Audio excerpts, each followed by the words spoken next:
They arrived in a convoy of SUVs and hired photographers, acting like Christmas was a production they already owned. My mother marched to the front doors, but the lock refused to recognize her authority. She had no idea I was already inside, standing beneath the chandelier they had posed under for 15 years. I held the only keys that worked because my parents did not just forget to invite me. They were terrified I would finally see the truth. My name is Skylar Parker, and I am 34 years old, though if you asked the people currently pulling into the driveway, they would likely struggle to recall my age, my job title, or perhaps even the color of my eyes. I stood on the mezzanine of the Hailglass Conservatory, my hands resting on the freezing iron railing, looking down through the massive, cathedral-like windows that defined the front of the building. It was a structure made of glass, steel, and old money, nestled deep in the mountain town of Cedar Hollow, Colorado. The air inside was still and cold, smelling faintly of the lemon polish I had applied to the banister 2 hours ago and the deeper, earthier scent of dormant pine from the forest outside. It was 3 in the afternoon, but the winter sun was already dipping behind the peaks, casting long, violet shadows across the snow. This was the golden hour. This was the time they always aimed for. I watched the convoy snake its way up the winding access road. It was a production. It was always a production. There were 6 cars in total, all black SUVs that looked like they had been washed and waxed 10 minutes ago. Despite the slush on the highway, they moved in a phalanx, self-important and aggressive, kicking up clouds of powder as they breached the property line. From my vantage point, I felt like a sniper, or perhaps a director watching a scene I had not written but was about to edit severely. The vehicles came to a halt in a perfect arc in front of the double oak doors. Engines cut. Doors opened in unison. It was so choreographed it almost looked military. If the military wore cashmere and camel hair coats, my mother, Marlene Parker, was the first to emerge. Even from this height, even through the double-paned glass, I could feel the sheer force of her personality. She stepped out onto the gravel with the confidence of a woman who believes gravity is just a suggestion that she has graciously agreed to follow. She was wearing a white wool coat that probably cost more than my first car, wrapped in a scarf that matched the exact shade of the gift boxes being unloaded from the third vehicle. She gestured sharply, pointing at the trunk of the lead SUV, then toward the front door. Then came the rest of the cast. My stepfather, Grant, looking tired and looking at his phone. My half-sister, Paige, stepping out with a perfect blowout that defied the mountain wind, immediately checking her reflection in the car window. Then the cousins, the aunts, the hangers-on who orbited my mother's gravity because it was warm and expensive there, and then the pièce de résistance, the photographer. They had actually brought a hired photographer. A man with 2 cameras strapped to a harness jumped out of the rear vehicle, immediately beginning to snap candid shots of the family unloading luggage. I watched him capture Paige laughing, a staged, head-thrown-back laugh, while holding a garment bag. I watched him photograph my mother pointing at the scenery, looking benevolent and queen-like. They were documenting a memory that hadn't happened yet. They were building the evidence of a happy family holiday, the matching luggage, the catered food boxes stacked high with gold foil labels, the sheer volume of stuff they were dragging toward the entrance. It was all designed to be seen. It was a performance for an audience of digital followers, for the country club newsletter, for anyone but me. I checked my watch. It was time. I adjusted the collar of my silk blouse, smoothed the front of my trousers, and applied a fresh coat of deep cranberry red lipstick. I didn't choose the color by accident. It was bold. It was visible. It was the color of a warning sign. I began to descend the spiral staircase. My heels clicked against the metal steps, a sharp, rhythmic sound that echoed in the empty vastness of the conservatory. But outside, they could hear nothing. They were too busy laughing, too busy shouting instructions, too busy being the owners of the world. I reached the ground floor just as Marlene marched up the stone steps to the main entrance. She was holding the heavy brass keyring, the one that had belonged to my grandmother. Loretta. Marlene held it like a scepter. She wasn't just opening a door, she was claiming territory. I stopped 10 feet back from the doors, standing in the shadows of the foyer, and watched. Marlene selected the large iron skeleton key. I could see her lips moving through the glass. She was shouting directions. "Grant, put the wine in the cellar immediately, Paige. You take the East Wing suite. The light is better for your makeup tutorials. Cousins, you're in the bunk room." She jammed the key into the lock. She twisted. Nothing happened. I saw her brow furrow. She jiggled the handle. She pulled the key out, looked at it as if it had personally insulted her, and shoved it back in. She twisted it harder this time, her shoulder dropping into the effort. The lock did not budge. It wouldn't budge because 3 weeks ago, I had paid a locksmith $4,000 to replace the entire mechanism with a high-security internal bolt system that looked antique on the outside but was pure. Unyielding, hardened steel on the inside. Marlene's smile was starting to slip. It was a subtle thing, a tightness at the corners of her eyes. She turned to Grant, saying something that looked sharp and accusatory. Grant shrugged, his hands full of garment bags. She tried again. This time, she wasn't performing ownership, she was wrestling with reality. She rattled the heavy oak doors. She kicked the bottom of the wood with her designer boot.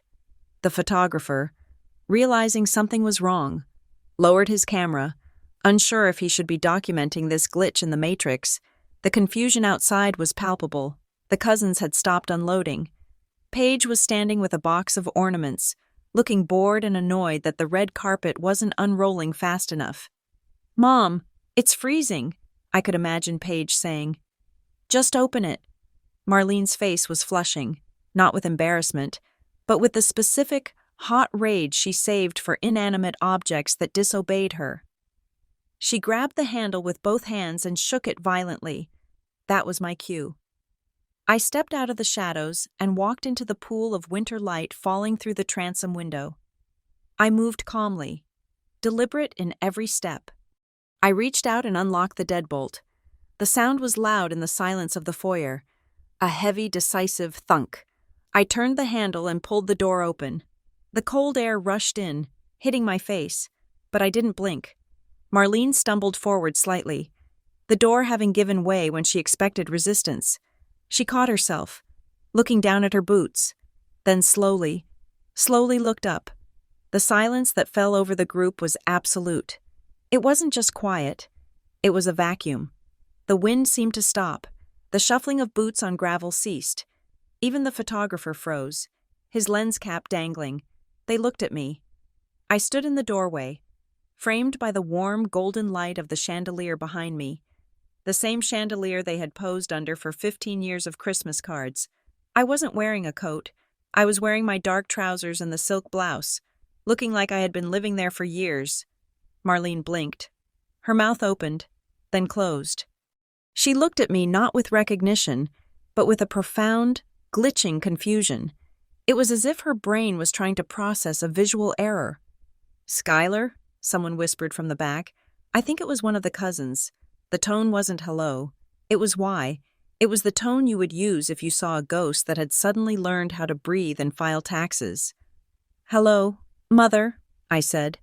My voice was steady, low, and carried perfectly in the crisp air. Marlene stared at me.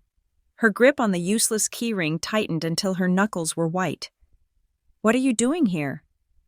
She didn't ask how I got in. She didn't ask how I was. She asked what I was doing here, as if I were a stain on the carpet. "I'm waiting for my guests," I said pleasantly. Paige pushed forward, dropping the box of ornaments into the snow. "Your guests? Skylar, move out of the way. It's 20 degrees out here." "Did you break in? Is that why the key didn't work?" "The key didn't work," I said, looking directly at Paige. "Because that key doesn't fit this lock anymore." Marlene recovered her voice. The shock was receding, replaced by the indignity of being made to wait on a porch she believed she owned.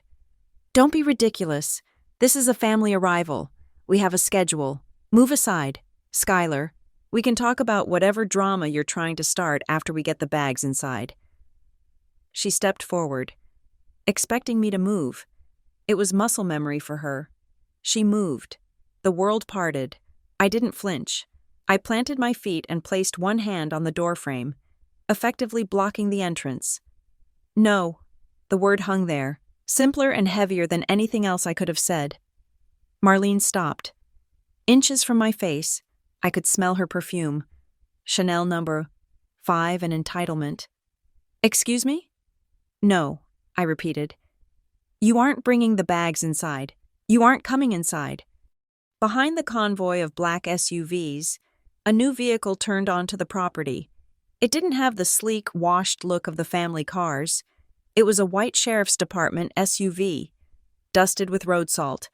Its light bar dark but visible.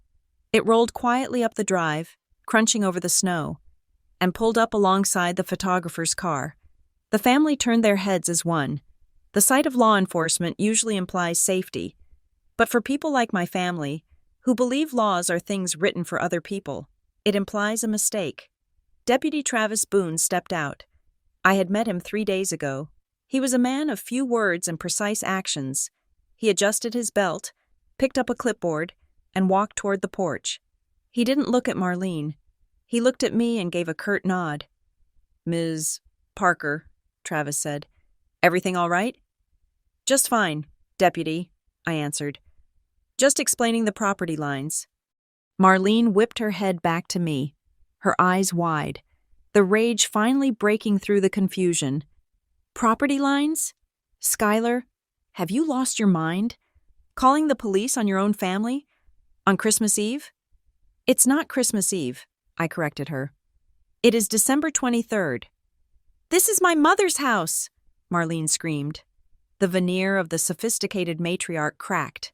She gestured wildly at the stone walls, the glass, the timber.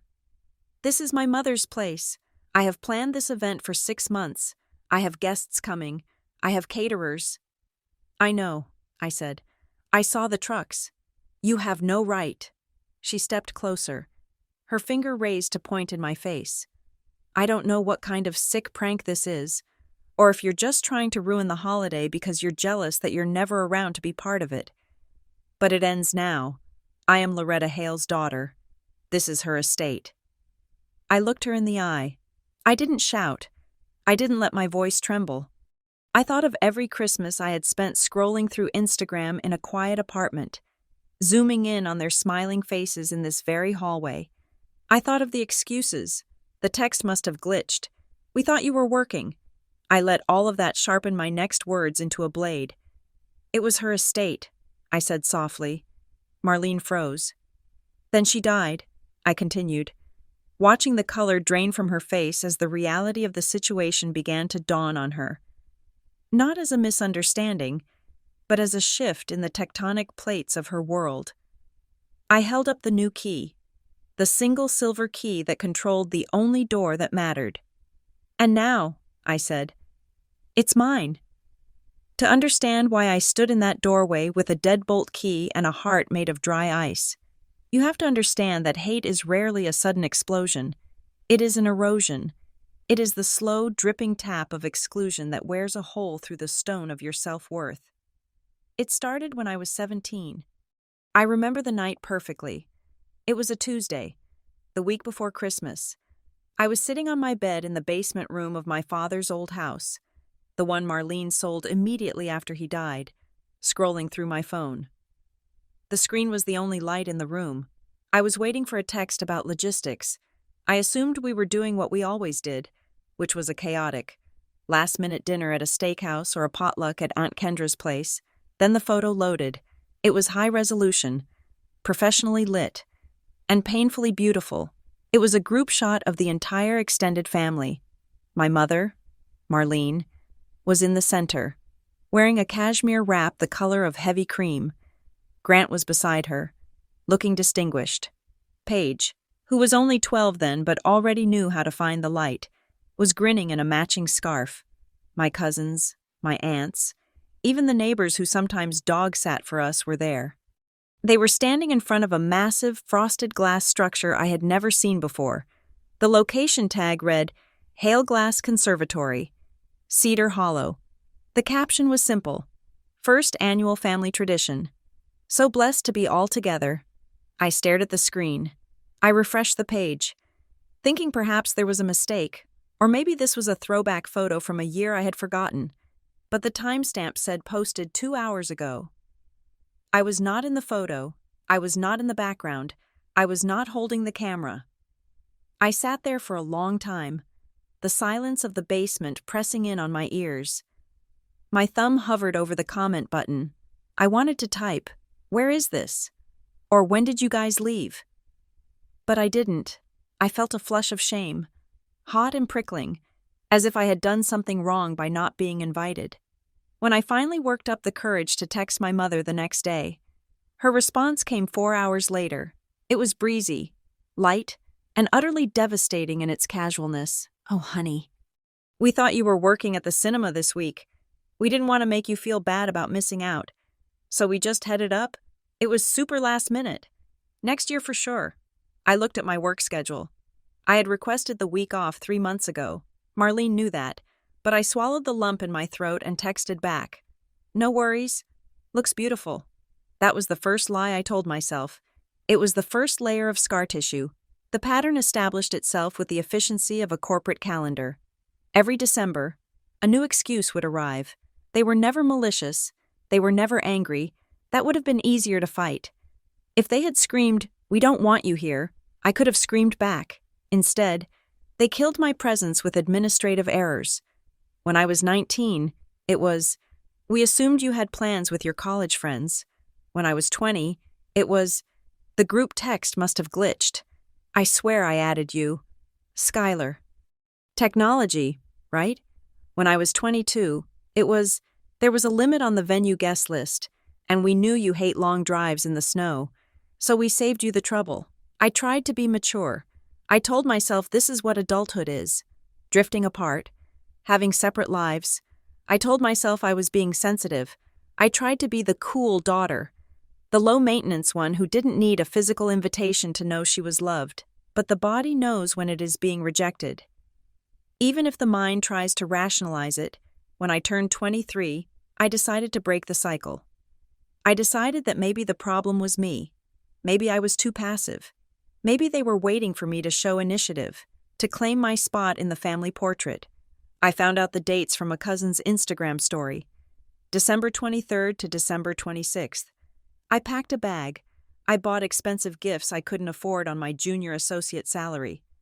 I drove 4 hours through a blinding snowstorm, my knuckles white on the steering wheel. Rehearsing my entrance, I imagined walking in, everyone cheering, my mother hugging me and saying, "Thank goodness you made it. It wasn't the same without you." I pulled up to Hale Glass Conservatory just after sunset. The place was glowing like a lantern in the woods, warm light spilling out onto the snow. I could see shadows moving inside. I could hear music, classic jazz, the kind my grandmother loved. I walked up to the doors, the same doors I would lock them out of 11 years later, and pushed them open. The air inside smelled of cinnamon and expensive wine. The family was gathered in the main atrium. Marlene was holding a glass of champagne, laughing at something Grant had said.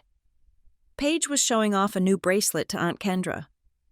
I stepped fully into the room and smiled, my heart hammering against my ribs like a trapped bird. "Surprise," I said. The reaction was not a cheer. It was not a rush of hugs. It was silence. The piano music seemed to stop, though it was just the conversation dying instantly. Marlene froze, her champagne glass halfway to her mouth. Grant looked at his shoes. Aunt Kendra looked panicked, her eyes darting between me and my mother. It wasn't a comfortable silence. It was the silence of a library where someone has just dropped a stack of metal trays. It was the silence of a mistake. Marlene lowered her glass slowly. "Skylar, what are you doing here?" "I wanted to surprise you," I said, my voice faltering, the smile feeling tight and brittle on my face. "I drove up. For Christmas." Marlene looked around the room, performing a pantomime of stress. "Oh, Well, we didn't know you were coming.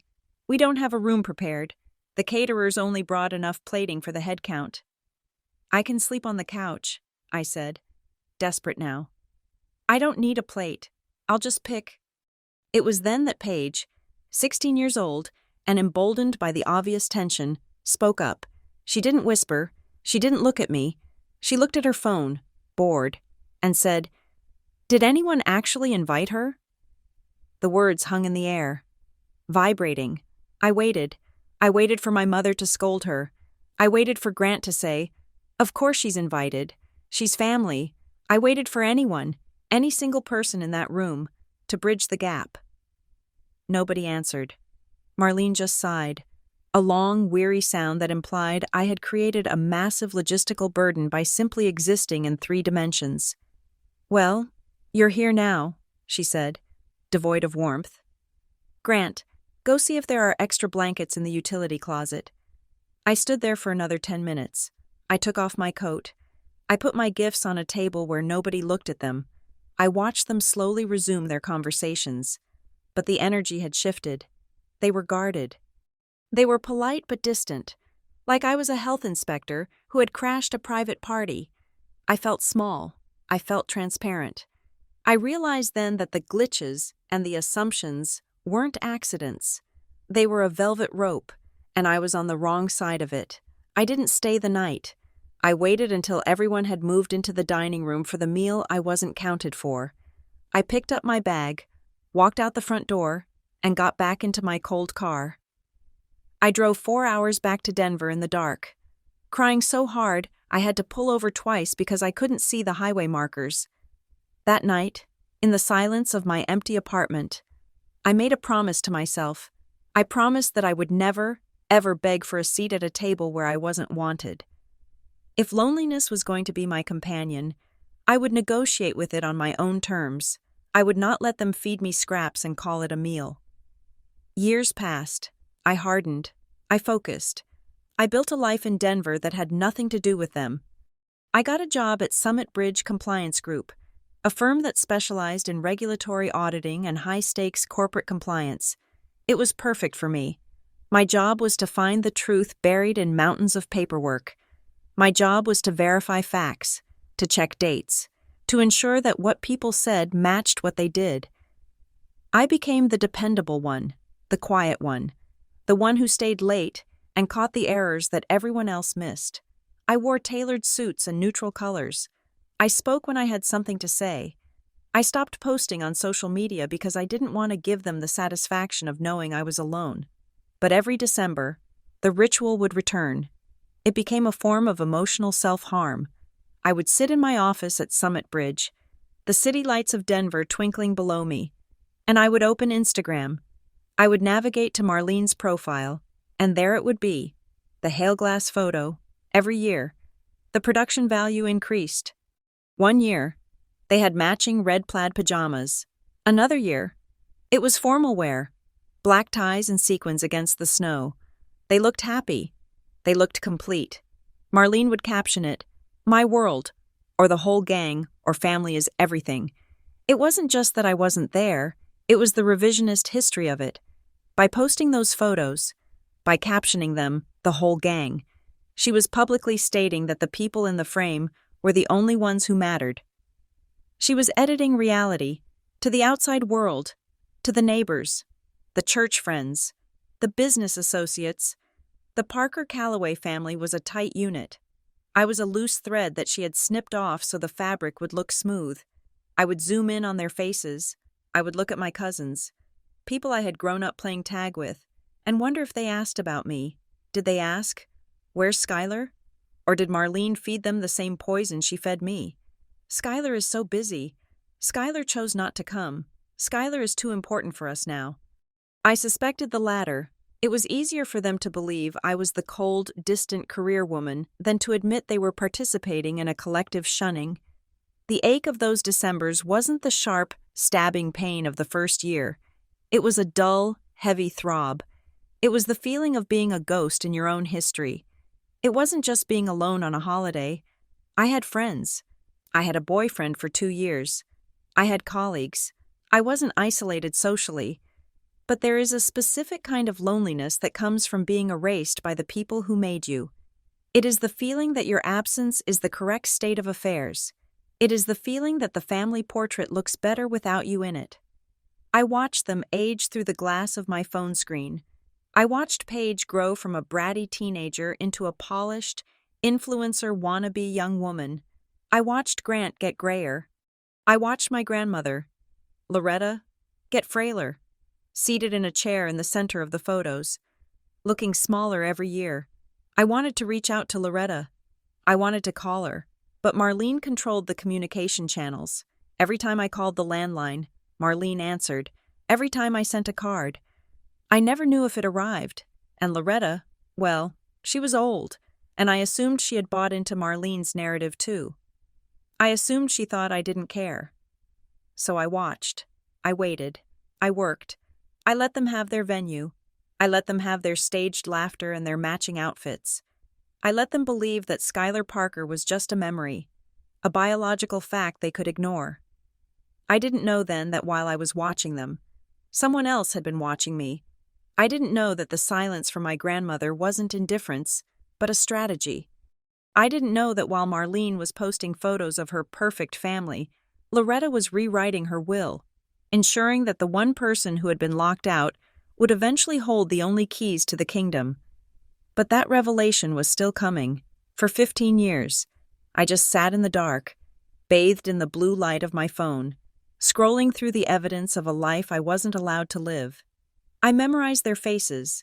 I memorized the layout of the venue from the background of their selfies.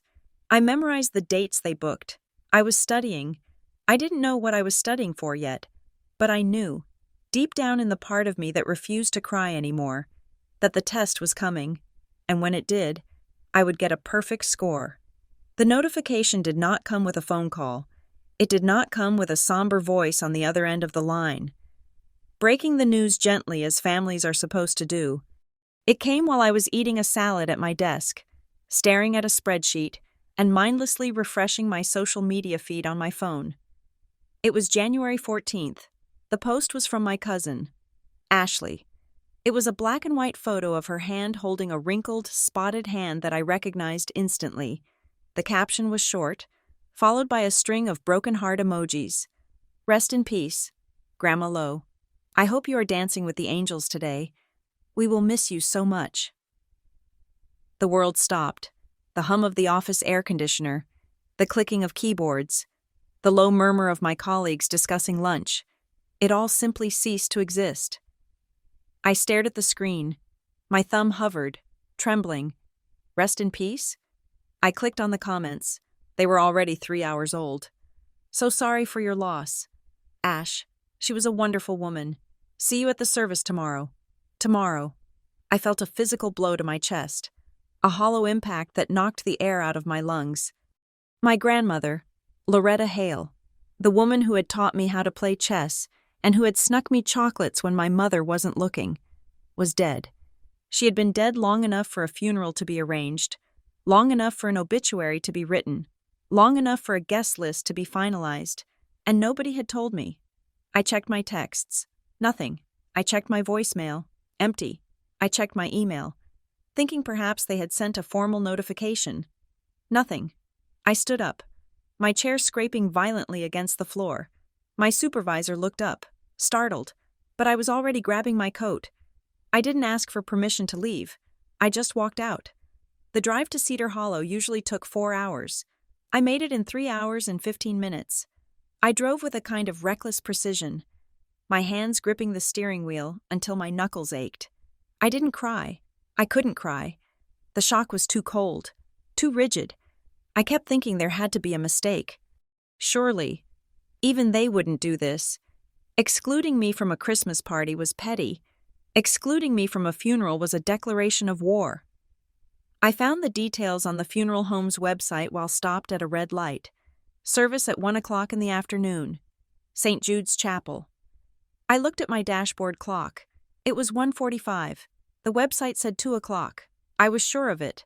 I had screenshotted it.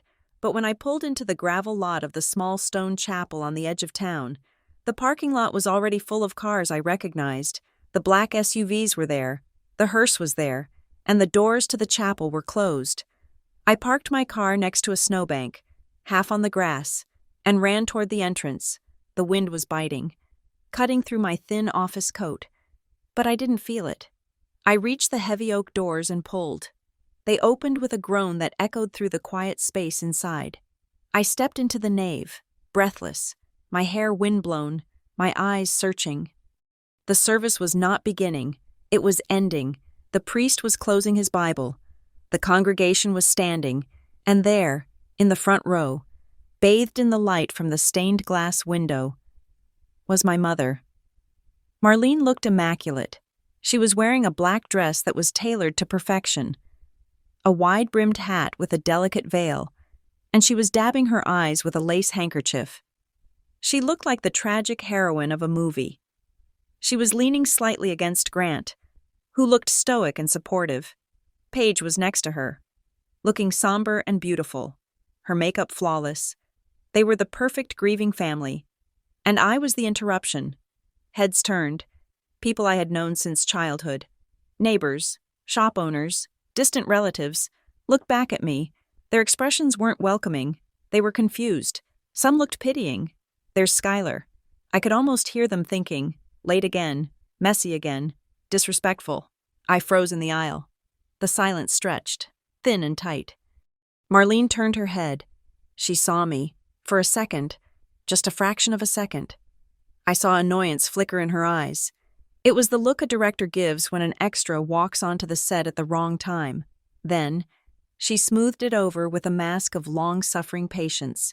She gave a tiny, sad headshake and turned back to the casket. I didn't walk to the front. I couldn't. I slipped into the very last pew, sliding into the corner as if I could make myself invisible.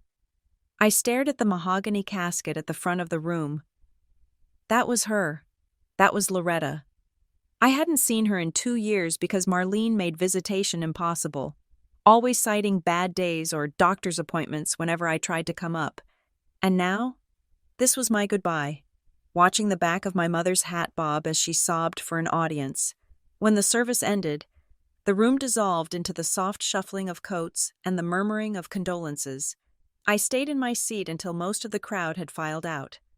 I needed to compose myself. I needed to put on my armor.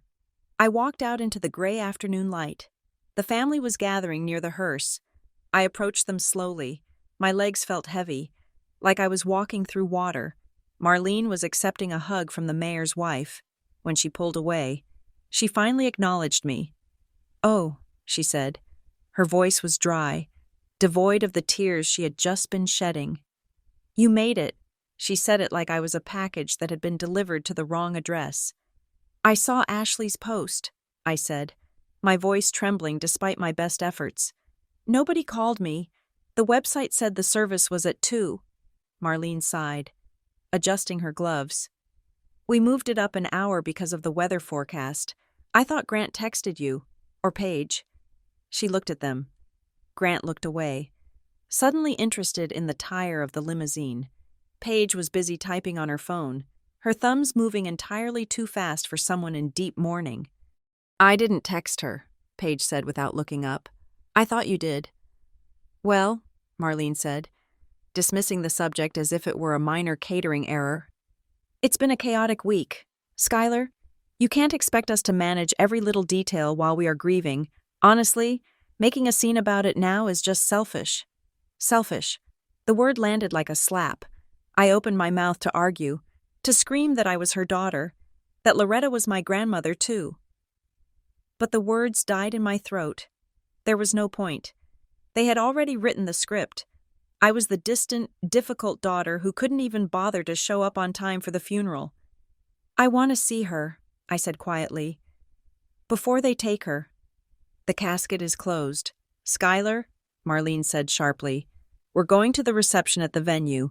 If you want to come, you can. But please try to fix your hair. You look manic." She turned her back on me. I stood there, watching them load into the cars. It was exactly like the Christmas convoys, only in black. I didn't go to the cemetery. I couldn't watch them lower her into the ground while I stood on the perimeter. Instead, I drove to the venue, to Hail Glass. The reception was in the main hall. It was tasteful, expensive, and cold.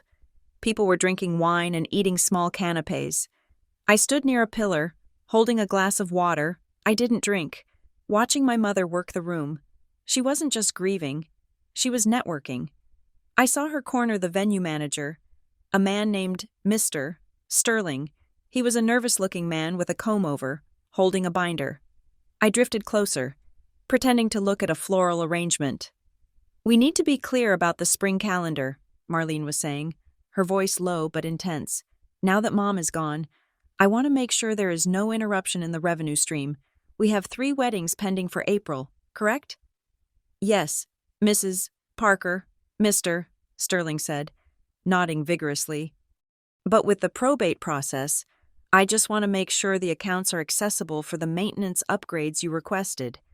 "Don't worry about probate," Marlene said, waving a hand dismissively. "I am the executor. I am the only child. It's a formality. Just book the dates. And Sterling, I want to increase the rental fee by 15% for the peak season. We need to capitalize on the sympathy interest." My stomach turned. Sympathy interest. My grandmother wasn't even in the ground yet. And Marlene was already calculating how to monetize the tragedy. She wasn't mourning a mother. She was securing an asset. I felt a hand on my elbow. I jumped, spilling a little water on my sleeve. I turned to see Aunt Kendra. She was Marlene's younger sister. But she had always been the quiet one, the one who faded into the wallpaper to avoid Marlene's bulldozer personality. Her eyes were red and rimmed with genuine exhaustion. "Skylar," she whispered. She looked around nervously, checking to see if Marlene was watching. "Aunt Kendra," I said. "I didn't know. Nobody told me." "I know," she said rapidly. "I asked. Marlene said she handled it. I should have called you myself. I'm so sorry." She reached into the pocket of her cardigan and pulled out a small, white business card. She pressed it into my hand, her fingers cold and trembling. "Put this away," she hissed. "Right now." I glanced at the card. Miles Kettering, attorney at law. "Who is this?" I asked. "Just take it," Kendra said, her voice dropping to a barely audible thread. "He was Loretta's private attorney, not the family lawyer, her lawyer." "I don't understand." "You don't need to yet," Kendra said. She looked over my shoulder and saw Marlene finishing her conversation with Mr. Sterling. Panic flared in her eyes. "Listen to me. Skylar, if anyone calls you, if he calls you, do not tell your mother first. Do not tell anyone. Promise me." "Kendra, what is going on?" "Promise me," she begged, her grip on my arm tightening painfully. "Okay," I said. "I promise." She let go instantly and stepped back, smoothing her skirt just as Marlene approached us. "Kendra," Marlene said, her voice dripping with artificial sweetness. "There you are. The Hendersons are leaving. You should go say goodbye." Kendra nodded, keeping her head down. "Of course. Good to see you. Skylar?" She scurried away like a frightened mouse. Marlene looked at me, her eyes scanning my face, looking for cracks. "You look tired," Marlene said. "You should probably head back to Denver. It's a long drive, and I'm sure you have work tomorrow. We have everything handled here." It was a dismissal. It was an eviction. "Goodbye, Mother," I said. I walked out of the venue without looking back. I drove home in silence, the business card burning a hole in my pocket. 3 weeks passed. I returned to my life. I went to work. I audited files. I paid my bills. I tried to process the grief in small, manageable doses, crying in the shower where nobody could hear me. I assumed that was the end of it. I assumed Marlene had won. She had the venue. She had the narrative. And she had the final word. Then, on a Tuesday afternoon in early February, my phone rang. It was a local number from Cedar Hollow. I stared at it. My heart did a strange, erratic flip in my chest. I picked it up. "This is Skylar Parker," I said. "Ms. Parker." A man's voice answered. It was deep, calm, and professional. It sounded like the voice of a man who played chess for a living. My name is Miles Kettering. I represent the estate of the late Loretta Hale. I stopped breathing. I sat down slowly in my office chair. Yes? I need you to come to my office, he said. Tomorrow, if possible. Is this about the funeral costs? I asked, my defensive instincts flaring. Because I wasn't consulted on anything. No, Miles Kettering said. This is not about costs. This is about the will. My mother is the executor, I said automatically. You should be talking to her. There was a pause on the line, a heavy pregnant pause that seemed to carry the weight of 15 years of secrets. Ms. Parker, he said, and his tone shifted. It dropped the formality and became urgent, precise, and dangerous. Your grandmother left strict instructions. She was very specific about the order of operations. Your mother does not know I am calling you, and until we speak, she cannot know. I gripped the phone. I looked out the window at the gray Denver skyline. I thought of the lock on the door. I thought of the photos I wasn't in. I thought of Marlene negotiating rental fees at the funeral. Why? I asked. Why secrecy? Because, Miles Kettering said, Loretta anticipated a war, and she wanted to make sure you had the ammunition before the first shot was fired. This conversation stays between us, he added. Do you understand? I'll be there at 9 in the morning, I said. I hung up the phone. My hand was shaking. I looked at the black screen. Seeing my own reflection, I didn't look like the sad, excluded daughter anymore. I looked like someone who was about to be handed a weapon. Miles Kettering's office was not located in the gleaming glass district of downtown where the corporate sharks swam. It was situated in a converted brownstone on the quiet edge of Cedar Hollow. Tucked between a bakery and an antique clock repair shop, the interior smelled of mahogany, old paper, and the kind of silence that costs $400 an hour. I walked in at exactly 9 in the morning. I was wearing my work blazer, my posture rigid, my bag clutched tight against my side like a shield. I expected a solemn handshake. I expected a sympathetic tilt of the head. I expected to be told that my grandmother had left me a piece of jewelry, perhaps her pearl necklace or a few $1,000s in a savings bond. While the heavy lifting of the estate went to the daughter who had stood in the spotlight at the funeral, Miles Kettering was a man who looked like he had been carved out of the same oak as his desk. He was in his 60s, silver-haired, with eyes that were sharp, gray, and completely unreadable. He did not offer me coffee. He did not offer me a tissue. He simply gestured to the leather chair opposite him. Ms. Parker, he said, thank you for being punctual. Loretta valued punctuality. She valued a lot of things, I said, sitting down. I'm not sure I knew all of them anymore. Miles didn't respond to the emotional bait. He opened a drawer and pulled out a single, thick cream-colored envelope. He placed it in the center of the desk. It had my name on it, Schuyler. The handwriting was unmistakable. It was spidery but forceful, the loops of the letters sharp rather than round. It was the handwriting of a woman who wrote lists and expected them to be followed. Before we discuss the legalities, Miles said, she wanted you to read this, alone. I will step out for 10 minutes. He stood up and walked into an adjoining room. Closing the door with a soft click, I stared at the envelope. My heart was hammering against my ribs, a frantic rhythm that felt too loud for the quiet room. I reached out, my fingers trembling slightly, and broke the wax seal. It wasn't a card. It was a letter, 3 pages long, written on her personal stationery. My dearest Schuyler, if you are reading this, I am gone, and the noise has likely already started. I imagine the funeral was quite a production. Marlene always did love a stage, even if it had to be my casket. I let out a choked sound, half laugh, half sob. I am writing this because I know what they have told you. For 15 years, I have watched from the window. I saw you drive away that night when you were 23. I saw the look on your face. I wanted to run out after you, but I knew that if I intervened then, Marlene would only find new, subtler ways to cut you out. She is my daughter, and I love her, but she requires total control to function. You threaten that control simply by being who you are. They told you I forgot you. They told you I didn't ask. They lied. I didn't fight them on the guest lists because I was fighting a different battle. I was securing the ground beneath your feet. They will say you manipulated me in my old age. They will say I was confused. They will be wrong. I have not left you a token. Skylar, I have left you the board. Don't let them make you feel small. You were never small. You were just waiting for your turn. Love, Grandma Lowe. I put the letter down. The paper was heavy in my hand, but the words felt heavier. She had known. All those years, when I thought she was indifferent, she had been watching. She had been plotting. The door opened, and Miles walked back in. He sat down and folded his hands. "Did you finish?"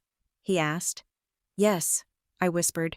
I cleared my throat, forcing my voice to steady itself. What did she mean by the board? Miles opened a legal folder. He didn't look at me. He looked at the documents, his demeanor shifting from messenger to executor. "Loretta Hale has named you the sole beneficiary of the Haleglass Conservatory estate," he said. I blinked. The words didn't make sense. "The estate? You mean the house?" "I mean everything," Miles corrected. "The land, the physical structures, including the conservatory and the guest lodge, the commercial kitchen equipment, the intellectual property rights to the name Haleglass, and most importantly, the LLC that operates the venue business." The room seemed to tilt. "The whole thing?" I asked, my voice rising an octave. "But Marlene, my mother, she's been running it. She thinks it's hers." "Your mother has been acting as the venue manager under a durable power of attorney that expired the moment Loretta's heart stopped," Miles said. His voice was dry, factual, and brutal. "Your mother believes she is the heir apparent because she is the next of kin. She assumes the will simply formalizes what she considers her birthright.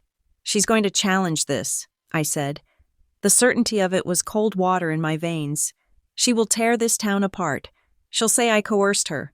She'll say Loretta had dementia." Miles allowed himself a very small, very cold smile. "She will try," he said, "and she will fail." Loretta anticipated that specific angle. For the last 5 years, your grandmother voluntarily submitted to quarterly cognitive evaluations by 3 independent neurologists. We have video evidence of her signing every amendment to the trust. We have affidavits from her doctors attesting to her perfect mental clarity up until the week she died. The will isn't just a document, Ms. Parker, it is a fortress. He slid a stack of papers across the desk. "The asset value is significant," he continued. "The property alone is appraised at $4.2 million. The business generates a net profit of roughly $300,000 annually, though the records show your mother has been reinvesting most of that into aesthetic upgrades. $4.2 million. I looked at the papers. I saw the numbers. Written in black and white. I wasn't just inheriting a building. I was inheriting a dynasty. But then the fear hit me. The old fear. The fear of Marlene's rage, which had been the governing force of my childhood. "Does she know?" I asked. The question came out breathless, haunted.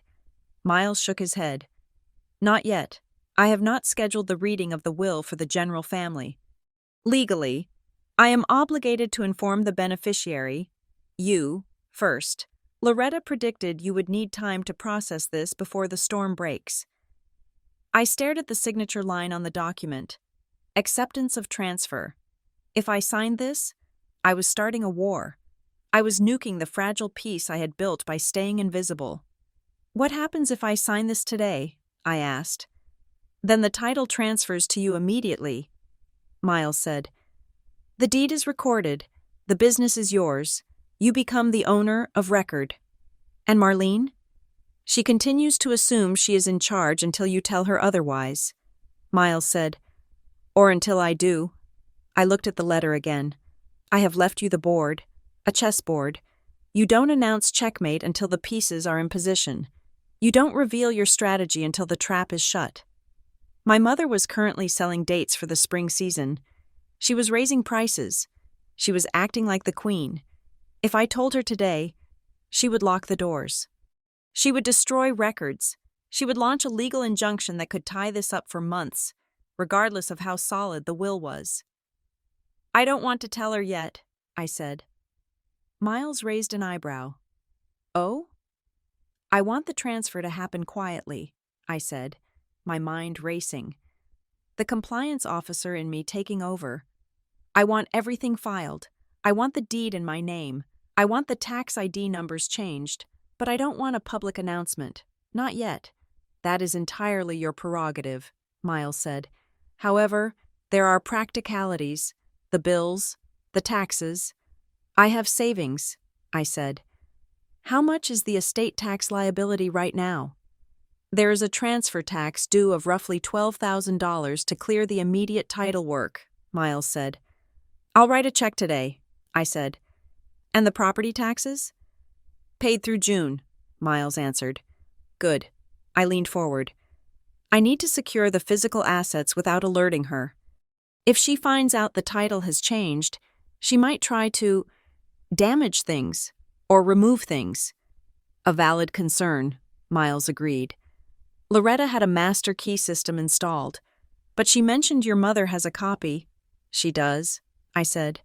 The big brass one. She wears it like a necklace sometimes.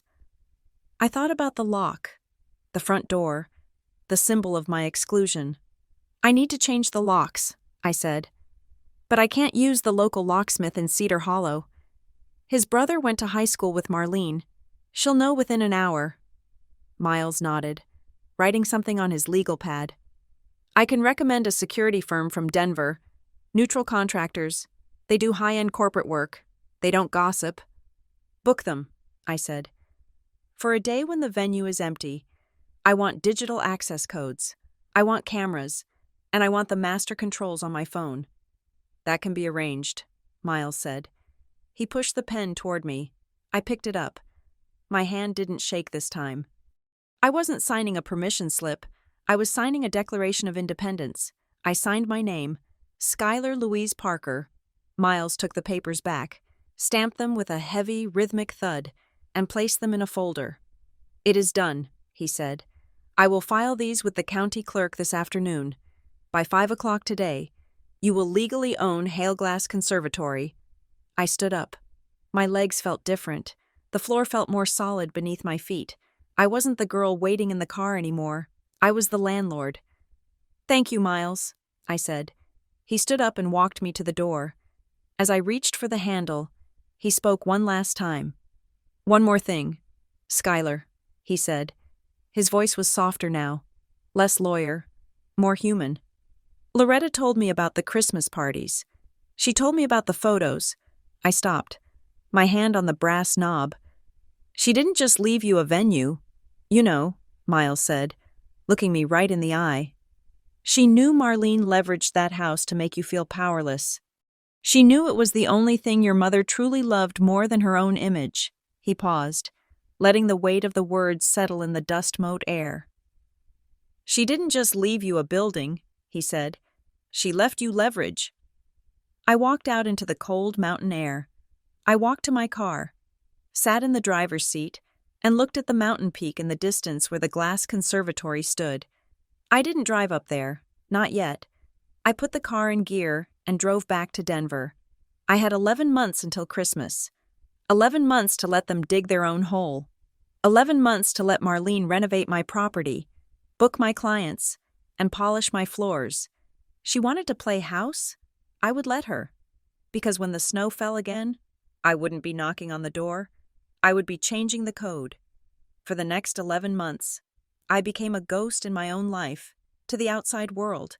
I was still Skylar Parker, the reliable senior compliance officer at Summit Bridge. I showed up at the office at 8 in the morning. I wore navy blue blazers and sensible heels. I sat in conference rooms and dissected regulatory failures. Pointing out where companies had missed a signature or ignored a timestamp, I drank black coffee. I made polite small talk about the weather. I was boring. I was safe. But when I went home to my apartment in Denver, I unlocked a different world. I had turned my guest bedroom into a war room. One wall was covered in a corkboard, but instead of red string and conspiracy theories, it was organized with the ruthless efficiency of a forensic accountant. I had folders for every month. I had subfolders for maintenance, events, and social media evidence. I was living two lives. In one, I was the employee. In the other, I was the silent landlord watching my tenants destroy the lease I hadn't shown them yet. It was a slow burn torture, but it was also addictive. I had set up Google alerts for Hailglass Conservatory and Marlene Parker. I had created a burner Instagram account, no profile picture, 0 followers, so I could view their stories without my name appearing in the viewer list. I watched them consume my inheritance like it was oxygen they were entitled to breathe. In March, Paige posted a series of photos from a spring fling brunch. The caption read, "Keeping Grandma's spirit alive. Family only today." I zoomed in on the photo. They had set up a long table in the main atrium, right under the new glass panels. There were at least 30 people there. I recognized the caterer, a high-end fusion place from Aspen. I checked the venue's official booking calendar, which I now had access to via the back-end login the security team had secured for me. The date was blocked off. The client name was listed simply as family. The fee column was blank. I ran the numbers in my head. A Saturday rental in March, plus the mandatory cleaning fee and the security deposit they had waived for themselves. That was a loss of $4,500 in revenue. Marlene had treated the business entity like her personal living room. I didn't scream. I didn't call them. I opened my laptop, created a new entry in my spreadsheet, and logged the lost revenue under a column I had titled Theft of Services. I saved the screenshot. I saved the timestamp. I printed it out and filed it. It was in April that the irony turned from bitter to expensive. I received an email from Aunt Kendra. She had become my unwitting informant. Kendra didn't know I owned the building. She just knew I was out of the loop, and she felt guilty. So she forwarded me the family newsletters Marlene sent out to the extended relatives. The subject line was Updates to Mom's Place. Exciting news. I opened the email and read Marlene's breezy, heavy prose. "Hi everyone. Just wanted to let you know that we are finally replacing that dreadful heating system in the north wing. Mom always complained about the draft, and I decided we just couldn't have our guests shivering during the wedding season. We are also upgrading the prep kitchen with granite countertops and industrial ovens. It is costing a pretty penny, but you know how I feel. Hailglass deserves the best." I sat back in my chair and stared at the ceiling. Marlene was renovating my building. I called the new security contractor I had hired, a man named Davis who understood the concept of discretion. I asked him to pull the permit filings from the county database. 2 days later, Davis sent me the files. Marlene had signed contracts with a local HVAC company and a luxury kitchen fitter. The total estimated cost for the heating system was $28,000. The kitchen renovation was priced at $35,000. And the checks? I saw copies of the initial deposits. They were drawn from the Hailglass operating account, signed by Marlene Parker. She was draining the business's cash reserves to improve a property she did not own. Legally, I should have stopped her. A rational person would have called a lawyer and issued a cease and desist order to prevent the unauthorized alteration of the asset. But I wasn't feeling rational. I was feeling strategic. If I stopped her, I would have to reveal my hand. I would have to show the will. If I let her continue, she was using the money she thought she would inherit to increase the value of the asset I already held. Every dollar she spent on a new furnace was a dollar I wouldn't have to spend next year. Every slab of granite she installed was a capital improvement to my net worth. She was gilding a cage she didn't know she was locked out of. I printed the permits. I printed the email. I filed them under unauthorized improvements. "Go ahead, Mother," I whispered to the empty room. "Make it beautiful for me." Summer arrived, and with it, the peak wedding season. I watched from a distance as strangers got married in my conservatory. I saw the geotags. I saw the reviews online praising the impeccable management and the stunning new kitchen. Marlene was working hard. I gave her credit for that. She was running the place with the ferocity of a woman protecting her territory. She was there every weekend, directing florists, shouting at valet drivers, ensuring every napkin was folded just so. She believed she was securing her legacy. She believed she was proving to the town, and to the ghost of Loretta, that she was the worthy successor. I stayed away. I didn't drive up to Cedar Hollow. I didn't want to risk running into them at the grocery store or the gas station. I stayed in Denver, analyzing the monthly PL statements that Miles Kettering quietly forwarded to me. The business was making money. The renovations had dipped into the savings, but the cash flow was strong. It looked like a success story. But in October, the leaves turned gold, and something shifted. It started with a feeling, a low-level hum of anxiety that I couldn't shake. I had been too passive. I had been watching the digital footprint, but I hadn't laid eyes on the physical structure in 6 months. I decided to make a site visit. I waited for a Tuesday in mid-October. I checked the calendar. The venue was empty. Marlene was in Phoenix visiting her in-laws for 3 days. The coast was clear. I drove up the mountain road, my heart beating a steady rhythm against my ribs. The air was crisp, smelling of wood smoke and decaying leaves. When I pulled up the long driveway, Hailglass Conservatory took my breath away. It was magnificent. The afternoon sun hit the glass panels, turning the entire building into a jewel box of amber and gold. The new landscaping Marlene had ordered looked pristine. I parked my car around the back, near the delivery entrance, just in case. I walked to the service door. I didn't use a key. I pulled out my phone, opened the security app, and punched in my personal code. The lock clicked open with a satisfying electronic chirp. I stepped inside. The silence was profound. It was a different kind of silence than the one in January. This wasn't the silence of grief. It was the silence of money. The air smelled of expensive cleaning products and fresh lilies. I walked through the new kitchen, running my hand over the cold, smooth granite countertops Marlene had picked out. They were beautiful. I walked into the main office. This was Marlene's command center. Her blazer was draped over the back of the chair. Her coffee mug, stained with lipstick, sat on the desk. It felt invasive to be there, like I was breaking into someone's home, even though the deed in my safe deposit box said this was my home. I sat in her chair. I looked at the calendar on the wall. It was color-coded, green for paid, red for pending. Then I looked at the mail stack. It was a neat pile of envelopes sitting in the wire basket labeled to do. Most of it was standard. Invoices from the linen company, a flyer for a wedding expo, a utility bill. But near the bottom, half hidden by a catalog, was an envelope that looked different. It was from a bank, not the local credit union Loretta had used for 40 years.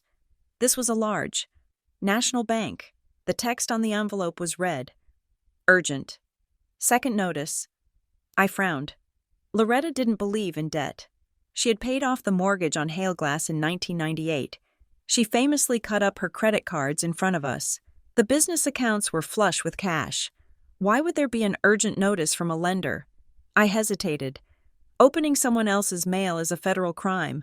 But I am the owner, I reminded myself. This is addressed to Hailglass Conservatory, LLC. I am the LLC. I picked up the letter opener, a heavy silver dagger that had belonged to my grandfather, and sliced the envelope open.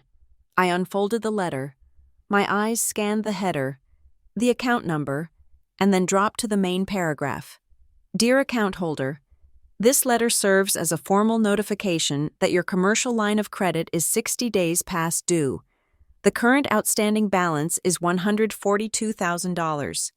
Please remit the minimum payment of $4,800 immediately to avoid default proceedings. Failure to bring the account current may result in the acceleration of the full loan amount and the initiation of foreclosure actions against the collateralized property located at 1400 Pine Ridge Road. I read it twice, then a third time. $142,000. The address, 1400 Pine Ridge Road, was Hailglass. My hands went cold. I felt the blood drain from my face. Loretta didn't have a line of credit. I had seen the estate financials. Miles had shown me the books. There were zero liabilities. I looked at the date on the letter. It was generated 5 days ago. I looked at the account origination date listed in the summary. February 14th, 1 month after Loretta died, 3 weeks after Marlene took over as the manager. I dropped the letter on the desk as if it were burning. Marlene hadn't just used the operating cash for renovations. She had taken out a loan. She had opened a line of credit against the business. But how? She didn't own it. The title was in my name. No bank would lend her money against a property she didn't hold the deed to. Unless she lied, unless she forged something, or unless the bank didn't check the updated title records because they assumed the daughter of Loretta Hale was good for it. I grabbed the letter, folded it, and shoved it into my bag. I didn't care about leaving a trace anymore. I locked the office, set the alarm, and ran to my car. I drove straight to Miles Kettering's office. I didn't call for an appointment. I barged in at 4 o'clock, looking wild-eyed and pale. "Skylar?" Miles looked up from his reading, startled. "What happened?" I slammed the crumpled letter onto his desk. "She took out a loan," I said, my voice shaking with rage. "She took out a loan against my building, $142,000, and she isn't paying it." Miles picked up the letter. He put on his reading glasses. He read it in silence. His expression didn't change, but the lines around his mouth deepened. "This is serious," he said quietly. "How is this even possible?" I demanded. "The deed is in my name. You filed it in January." "I did," Miles said. "But banks can be sloppy. Skylar, especially if there is a pre-existing relationship, or if she presented outdated trust documents showing she had power of attorney. If she applied for this right after the funeral, the title transfer might not have hit the bank's underwriting system yet, or she committed fraud." "Fraud," I repeated. The word tasted like ash. "If she signed a guarantee claiming she was the owner," Miles said, looking up at me. "That is fraud, but that doesn't help us right now. The lien is real. If the bank forecloses, they take the building. They don't care about your family drama." I sank into the chair. The victory I had been savoring for 10 months suddenly tasted like poison. I thought I was watching her paint the walls of my house. In reality, I was watching her light a fuse in the basement. "I have to stop her," I said. "I have to tell her now." "If you confront her now," Miles warned, "she will deny it. She will say Loretta authorized it before she died. She will muddy the waters. And if the bank finds out there is a disputed ownership title, they might freeze everything, including the revenue accounts you need to pay the taxes." "So what do I do?" I asked. "Do I just let her lose my inheritance?" Miles leaned forward. His gray eyes were hard. "No," he said. "You pay it." "Excuse me?" "You pay the minimum amount," Miles said. "You bring the account current, quietly. You use your own funds. You keep the wolves from the door for 2 more months." "Why?" I asked. "Why would I pay for her debt?" "Because," Miles said, "it adds to the evidence. If you pay it, you preserve the asset, and you create a paper trail proving that you saved the property while she was drowning it." He tapped the letter. "This isn't just a bill, Skylar," he said. "This is the final nail in her coffin, but you have to wait. You have to wait until she thinks she has won." "Christmas," I whispered. "Yes," Miles said. "Christmas." I looked out the window. The sun was setting, casting long shadows across the street. I felt a cold resolve settle over me, heavier and darker than before. I realized then that the inheritance wasn't just a gift. Loretta hadn't given me a prize. She had given me a battlefield disguised as a building, and my mother wasn't just a squatter. She was an enemy combatant who had already planted the mines. "Okay," I said. "I'll pay it. I'll keep the secret." "Good," Miles said. "But Miles?"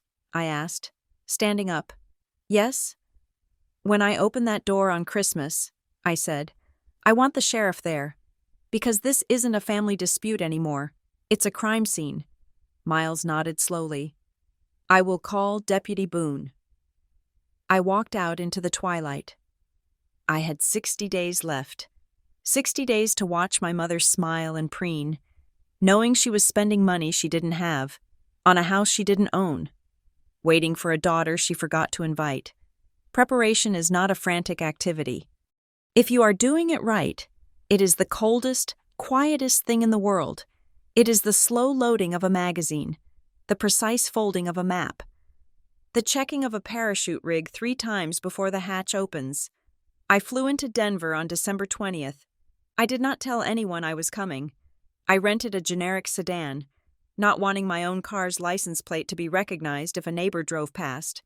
I drove up the mountain in the middle of the day, when the winter sun was brightest, ensuring the roads were clear. When I arrived at Hailglass, the venue was dormant. It looked like a sleeping giant made of glass and timber. I parked around the back, in the delivery bay, hidden from the main road by a cluster of blue spruce trees. I unloaded my boxes. I didn't bring gifts. I brought files. I bypassed the main entrance. I went straight to the side door, keyed in my code, and listened to the heavy click of the lock disengaging. I stepped inside and immediately locked it behind me. For the first time in my life, I did not stop in the foyer. I did not hesitate at the threshold of the main hall. I walked straight to the spiraling staircase that led to the 3rd-floor owner's suite. This was Loretta's sanctuary. Growing up, this area was forbidden. It was the Holy of Holies. Even Marlene rarely went up there unless summoned. I unlocked the door and stepped inside. The air was stale, preserving the scent of lavender and old paper that I always associated with my grandmother. The furniture was covered in dust sheets, white shapes in the dim light like sleeping ghosts. I pulled the sheets off the mahogany desk and the leather armchair. I opened the heavy velvet curtains, letting the light flood in. From here, I could see everything. I could see the winding driveway, the front gate, and the parking lot. It was the perfect command post. I unpacked my materials. I laid out the deed, the transfer of title, the business license, and the notarized affidavit from Miles Kettering on the desk. I arranged them not in a pile, but side by side, like instruments on a surgical tray. These were not just papers. They were my armor. They were the only things that separated me from being a trespasser in my own home. Next came the physical security. I had coordinated with Davis, the security contractor, to have the equipment delivered to the service porch. I spent the afternoon installing the new signage. I put on a heavy coat and walked the perimeter of the property. I had printed formal signs. They were metal, reflective, and official. Private property, no trespassing, authorized personnel only. I screwed one into the main gate post. I placed another on the tree line where the driveway curved. I placed a third right next to the front door, at eye level. Marlene would see it. She would have to look past it to put her key in the lock. She would likely ignore it, thinking it applied to strangers, not to her. But the legal weight of the sign existed whether she read it or not. Then I checked the cameras.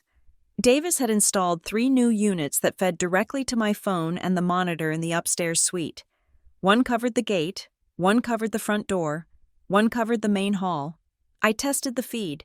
The image was crisp, high definition, and lag-free. I could see a squirrel run across the porch. I could see the individual snowflakes starting to drift down. I was ready for the physical intrusion. Now I needed to prepare for the legal one. At 4 o'clock in the afternoon, Deputy Travis Boone arrived. I had called him an hour earlier. Using the non-emergency line, I told him I was the property owner and requested a civil standby consultation. I watched his patrol car pull up.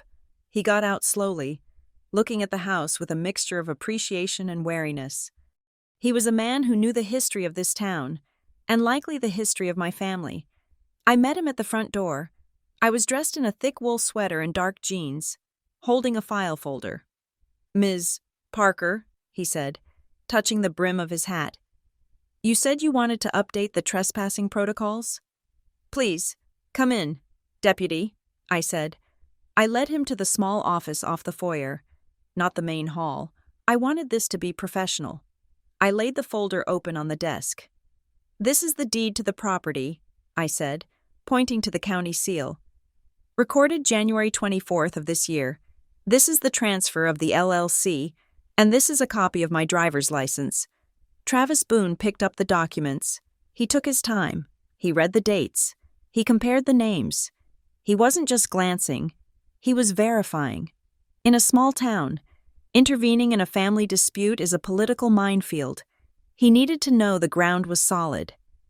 He set the papers down and looked at me. His face was unreadable, but his eyes were kind. "This is all in order," he said. "You own the place, lock, stock, and barrel." "Yes," I said. "And you're expecting a disturbance?" "My mother, Marlene Parker, is arriving on December 23rd, I said. "She believes she owns this property. She believes she is hosting a Christmas party here. She has invited approximately 15 guests." Travis let out a low whistle. He took off his hat and ran a hand through his hair. "Does she know you're here?" "No." "Does she know you own it?" "No." He looked at me for a long moment. "Ms. Parker, I can enforce the law. If you tell me to remove people from your property, I will do it. That is my job. But I have lived in Cedar Hollow for 20 years. I know your mother. If I stop her at that door, if I tell her she can't come in, that isn't just a dispute. That is a nuclear detonation." "I am aware," I said. My voice was steady, though my hands were cold. "Once this happens," he warned, his voice dropping to a serious, almost paternal tone, "your relationship won't go back. You can't unring this bell. You are humiliating her in front of an audience. She will never forgive you." I looked at the file folder. I looked at the letter from the bank demanding $142,000. I looked at the ghost of the 17-year-old girl waiting for a text message that never came. "Deputy," I said softly, "the relationship never existed the way I needed it to. It was a transaction, and I'm tired of paying for it." Travis nodded slowly. He understood. He put his hat back on. "Okay," he said. "I will be on patrol in the area on the 23rd. If things get heated, call dispatch. I will come."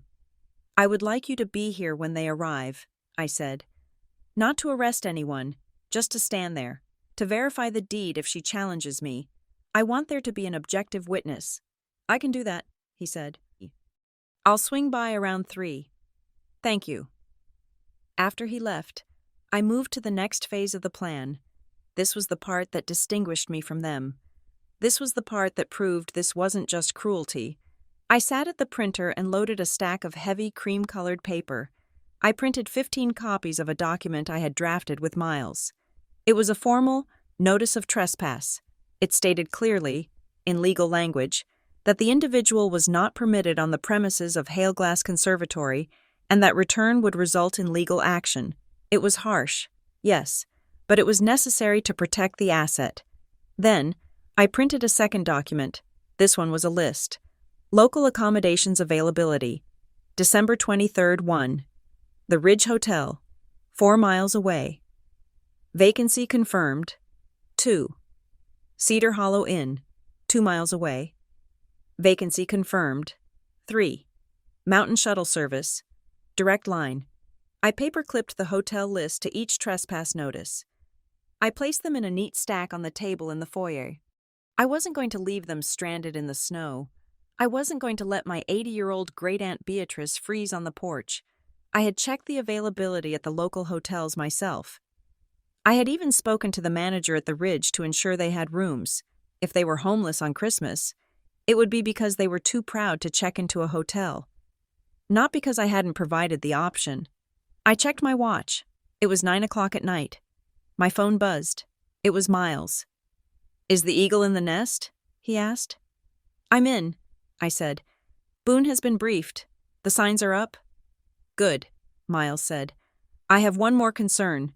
Skylar, I was reviewing the bank correspondence on the lien." My stomach tightened. "What about it?" "The acceleration clause," Miles said. "If Marlene realizes she has been caught, if she realizes the game is up, she might try to weaponize the debt. She might try to claim that since she signed the loan, she has a rightful claim to access the property to protect her financial interest. It is a flimsy legal argument, but in the heat of the moment, she might scream it loud enough to confuse the deputy. Boone has seen the deed, I said. He knows the loan is fraudulent. Just be ready, Miles warned. She will not go quietly. She will grasp at straws. If she brings up the loan, you need to shut it down immediately. Do not let her make it a debate. I won't, I promised. I have the receipts. Get some sleep, Miles said. You have a long day tomorrow. I hung up. I walked through the dark house. I didn't turn on the lights. I walked by memory, guiding myself by the moonlight spilling through the glass walls. The conservatory felt huge and empty around me. It felt like a cathedral waiting for a prayer, or a courtroom waiting for a verdict. I went back up to the suite. I changed into my pajamas, but I laid out my outfit for the next day on the chair. I had thought about this choice for weeks. I didn't want to wear a dress. I didn't want to look like I was dressing up for a party I wasn't invited to. I chose a pair of charcoal gray wool trousers, tailored and sharp, a black turtleneck, and a long, structured camel coat. It was severe. It was grounded. It was the uniform of a person who owns the building, not the person serving the drinks. I brushed my teeth in the bathroom where Loretta used to get ready. I looked at myself in the mirror. My face looked paler than usual, my eyes wider. I climbed into the bed. The sheets were cold. The wind howled outside, rattling the glass panes in their frames. It was the sound of the mountain warning anyone foolish enough to be out there. I closed my eyes, but sleep was a thin, fragile thing.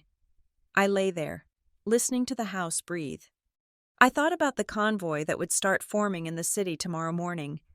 I thought about them packing their matching pajamas and their bottles of wine. I thought about Marlene checking her list, making sure she had everything. She had forgotten one thing. She had forgotten that keys are only metal. But ownership is paper. And revenge? Revenge is simply correcting the paperwork when no one is looking. I drifted into a light doze, waiting for the sun to rise on the day I would finally stop being invisible. The SUVs pulled up in a formation that suggested a military invasion rather than a family holiday. I stood in the foyer, my back to the warm interior of the conservatory. Watching through the sidelight window, I could see the steam rising from the hoods of the cars in the freezing mountain air. I could see the photographer, a man I didn't recognize, jumping out of the third vehicle to get into position, his camera raised to capture the spontaneous joy of the Parker family arrival. It was 3 o'clock in the afternoon. The light was perfect, the snow was pristine, and I was about to burn the script they had been writing for 15 years. My mother, Marlene, was the first out.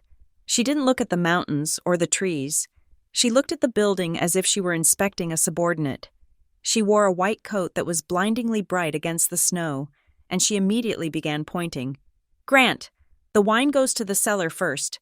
Do not let it sit in the cold," she shouted, her voice carrying through the glass. "Paige, you take the East Wing suite. I want the lighting for your unboxing video to be perfect. Cousins, grab the garment bags. We are on a tight schedule. People." She marched up the steps. She didn't even look to see if the door was unlocked. She just assumed the world would yield to her because it always had. She reached into her purse, pulled out the heavy brass keyring, and thrust the key into the lock. I watched the mechanism from the inside. I heard the metal scrape against metal. She twisted. The lock held.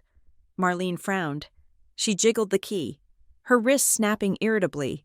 She tried again, harder this time, her shoulder dropping into the motion. The lock remained impassive. "Grant," she yelled over her shoulder, not taking her eyes off the handle. "The lock is sticky again. I told that handyman to grease it. Useless. Absolutely useless." "Try lifting the handle," Grant called back. Struggling with 3 cases of wine, Marlene grabbed the handle with both hands and yanked it upward, then downward. Nothing. Her smile, which had been plastered on for the benefit of the photographer, began to fracture into tiny shards of confusion. She stepped back, looking at the key, then at the door, as if the wood itself had betrayed her. I took a breath. I smoothed the front of my camel coat. I unlocked the deadbolt from the inside, The sound was a heavy, decisive thunk that resonated in the small space between us. Marlene looked up, startled. I turned the handle and pulled the door open. I didn't step back. I didn't hold the door wide in a gesture of welcome. I stood directly in the center of the frame, my feet planted on the threshold, blocking the view of the warm, lit hall behind me. Marlene blinked. She looked at my face, then down at my trousers, then back at my face. Her brain seemed to stutter, unable to process the data. "Skylar?" she said. It wasn't a greeting. It was an accusation. "Hello, Mother," I said. My voice was calm, pitched low to cut through the wind. "What are you doing here?" she demanded, her shock instantly pivoting to annoyance. "And why was the door locked? We have guests arriving any minute. Move aside. You're blocking the entrance." She stepped forward, expecting me to dissolve. That was the dynamic we had always had. She pushed. I vanished. I didn't move. I didn't flinch. I stayed exactly where I was, occupying the space she wanted. "You aren't coming in," I said. Marlene stopped. She was so close I could see the foundations settling into the fine lines around her eyes. "Excuse me?" "You aren't coming in," I repeated. "None of you are." Behind her, the activity had stopped. Grant was standing by the trunk of the car, a case of wine balanced on his knee. Paige had lowered her phone, her mouth slightly open. The cousins were freezing in place, sensing the sudden drop in atmospheric pressure. Even the photographer lowered his camera, sensing that this was not the kind of memory he was paid to capture. Marlene laughed. It was a sharp, barking sound. "Don't be ridiculous. Is this some kind of joke? Did you drive up here just to play a prank? Get out of the way. Skylar, it is 20 degrees out here." "I know," I said. "You should probably get back in your cars." Marlene's face went red. "This is my mother's house. I have planned this event for 6 months. I have thousands of dollars of food in those cars. I have family here. How dare you stand there and block me?" "It isn't your mother's house," I said. "Loretta died in January." "I am her daughter!" Marlene screamed, losing her composure entirely. She pointed a gloved finger at my chest. "I am the executor. I am the manager of this estate. You are nothing but a jealous, ungrateful child who couldn't even bother to show up for the funeral." "I was at the funeral," I said quietly. "I was in the back row. You just didn't look." "I don't care where you were," she shouted. "I am entering this property right now. If you don't move, I will have Grant move you." She turned to Grant. "Grant, get over here." Grant took a hesitant step forward, looking miserable. "I wouldn't do that." "Grant," I said. I didn't shout, but my voice carried a weight that made him stop in his tracks. I nodded toward the side of the porch, where the shadows were deepest. "Deputy," I said, "if you would." Travis Boone stepped out from behind the stone pillar. He was in full uniform, his badge gleaming in the winter light. He walked up the steps slowly, his boots crunching on the snow. Marlene's eyes went wide. She looked from me to the deputy, a flicker of genuine fear crossing her face for the first time. "Officer? Thank goodness. My daughter is having some kind of breakdown. She is trespassing on my property and refusing to let us in. Please remove her." Travis stopped next to me. He looked at Marlene with a neutral, professional expression. "Mrs. Parker," he said. "I can't do that." "Why not?" Marlene demanded. "She's obstructing the owner." "No, ma'am," Travis said. "She is the owner." The silence that followed was absolute. The wind whistled through the pine trees, a crow cawed in the distance. "What?" Marlene whispered. "I have verified the deed. Mrs. Parker." Travis continued, his voice calm and factual.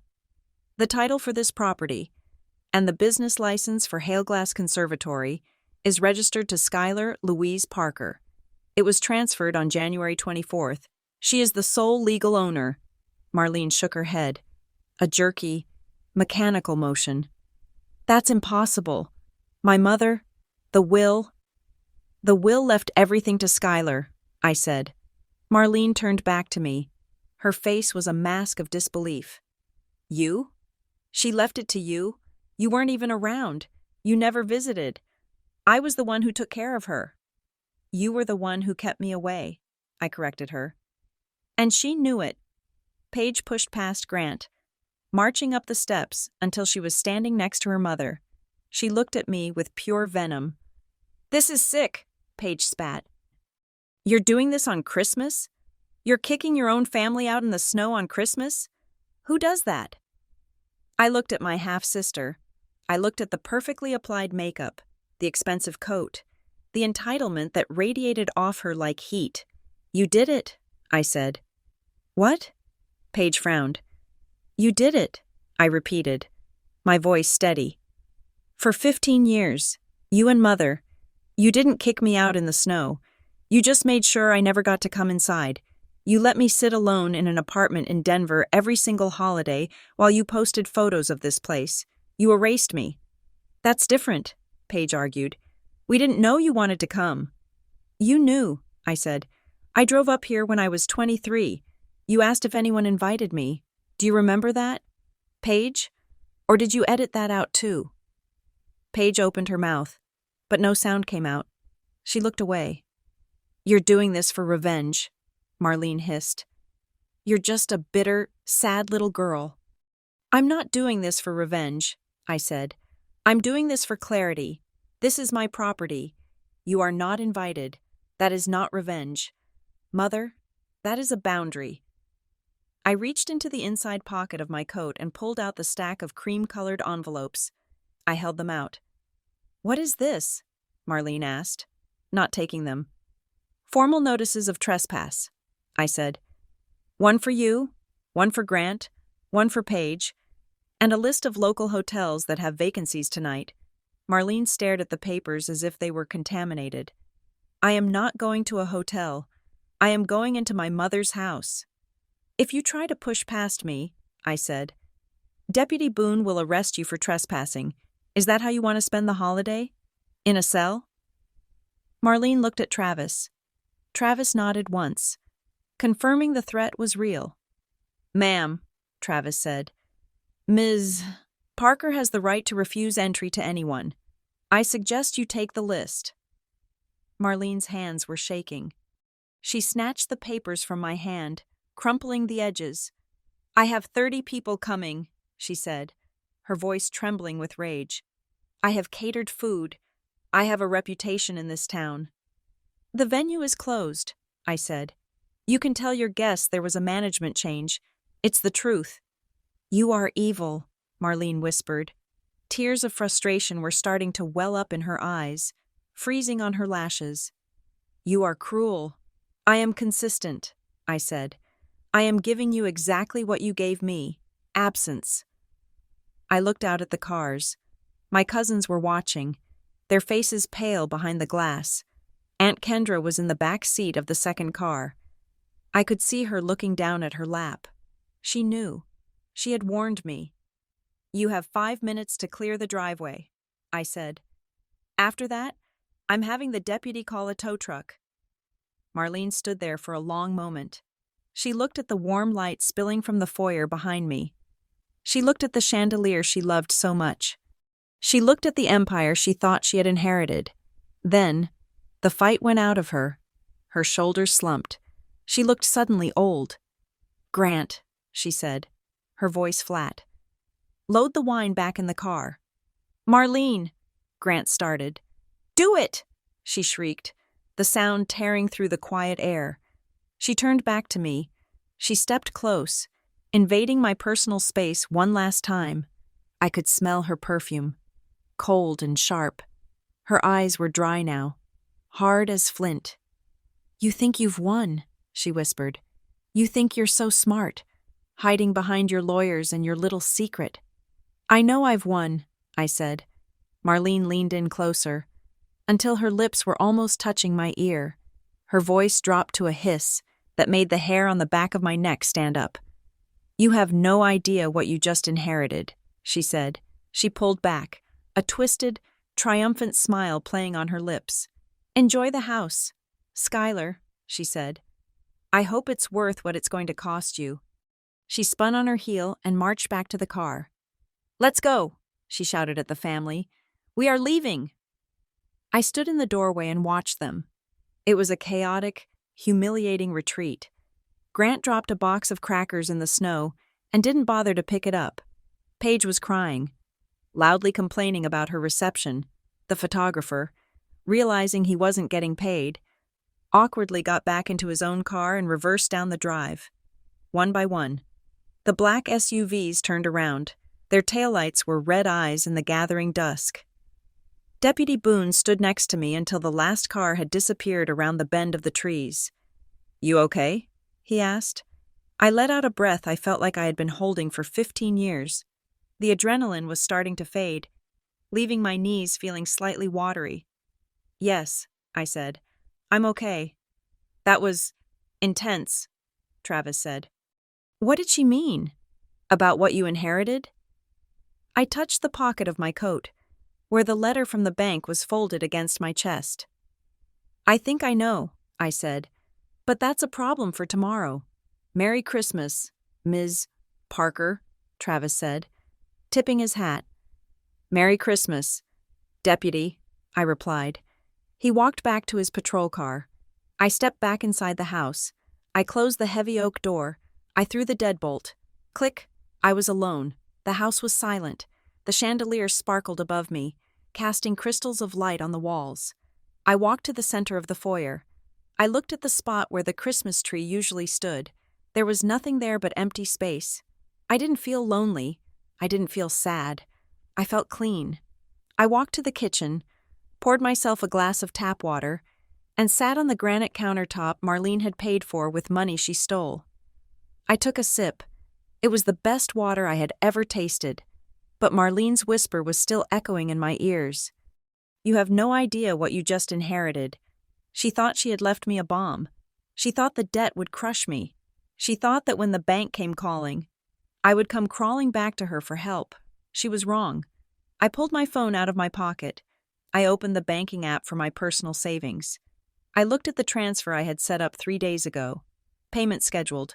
$142,000. Status: pending. I pressed confirm. Status: paid. I smiled. She didn't know I had been saving 50% of my salary for 10 years. She didn't know I lived in a studio apartment and drove a 10-year-old car. She didn't know that while she was spending money to look rich, I was saving money to be free. I had just bought my freedom, and the receipt was going to be the most beautiful Christmas present I ever gave myself. The silence of the house was short-lived. I had barely finished my glass of water when the vibration started. I had placed my phone on the granite island, screen down, but the buzzing against the stone was relentless. It sounded like an angry hornet trapped in a jar. I picked it up. The time was 5:45 in the evening. The screen was a cascade of notifications. It wasn't just family. It was the extended network of people Marlene had cultivated for decades. From Aunt Beatrice: "I am sitting in a hotel lobby at 70 years old. How could you be so heartless? Your grandmother is spinning in her grave." From Cousin Michael: "We drove 6 hours for this? Marlene says you've lost your mind. Let us in." Sky: "This isn't funny." From an unknown number: "You selfish brat. You ruined Christmas." Marlene was working fast. She hadn't just gone to the hotel. She had gone to war. She was spinning the narrative in real time, painting me as the unstable, vindictive daughter who had snapped and hijacked the family estate. She was rewriting my boundary into a crime scene. I watched the messages roll in, feeling a spike of the old panic, the child's fear of being misunderstood, of being the villain in everyone's story. My thumb hovered over the reply button. I wanted to explain. I wanted to send screenshots of the deed, of the will, of the years of ignored texts. Stop, I told myself. You don't defend a fortress by opening the gate to yell at the archers. I put the phone on Do Not Disturb, but as I was about to set it down, a text came through that made me pause. It was from my cousin, Sarah. We used to be close when we were kids, before the invitations stopped coming. From Sarah: "Marlene told us you were in Cabo with a boyfriend. She said you begged her not to make you come this year because you hated the cold. I didn't know you were even in the state. I stared at the text. Cabo? Another message popped up. This one from my cousin David. From David. Wait, are you actually there? Mom said you were working a crisis case in New York and couldn't be reached. That's why we didn't text you. The ice in my stomach turned to fire. They didn't know. For 15 years. I had assumed they were all in on it. I assumed they saw the group chats, saw my absence, and just shrugged. But Marlene hadn't just excluded me. She had curated my absence. She had invented entire lives for me. Vacations I never took. Jobs I never had. Boyfriends who didn't exist. To explain why I wasn't there, she had made me busy, distant, and too important for them. So they wouldn't feel guilty about not reaching out. She hadn't just stolen the holiday. She had stolen my voice. My phone rang. It wasn't a text this time. It was a call. The caller ID said Aunt Kendra. I hesitated. Kendra had been the one to warn me at the funeral. She was the one who sent me the renovation emails. I slid the icon to answer. Hello? Skylar. Kendra's voice was thick with tears. I could hear the background noise of a hotel lobby, a television, the murmur of unhappy people. Skylar, are you safe? I'm safe. Kendra, I said, leaning against the counter. I'm locked in. The security system is armed. She's telling everyone you're having a mental breakdown, Kendra whispered. She's telling them you're dangerous. She's trying to get Grant to call the state police to have you committed for a wellness check. Let her try, I said calmly. Deputy Boone has seen the paperwork. He knows I'm sane. He knows I'm the owner. I knew she was lying, Kendra sobbed. I asked about you every year. Skylar, every single year. I would say, should we call Skylar? And she would say, oh, I just spoke to her. She's in London. Or, she's handling a merger in Chicago. She was so quick. She never hesitated. I thought you just didn't like us anymore. I never went to London, I said softly. I was in Denver, watching your photos. I'm so sorry, Kendra cried. We should have checked. We should have pushed harder. It's okay. Aunt Kendra, you're at the Ridge Hotel? Yes. It's nice. Thank you for the list. Half the family is refusing to check in. They're sitting in the lobby demanding Marlene fix this. But I'm going to my room. Go to sleep. Kendra, this will be over soon. I hung up. The paranoia that had been my constant companion for a decade began to dissolve, replaced by a cold, hard clarity.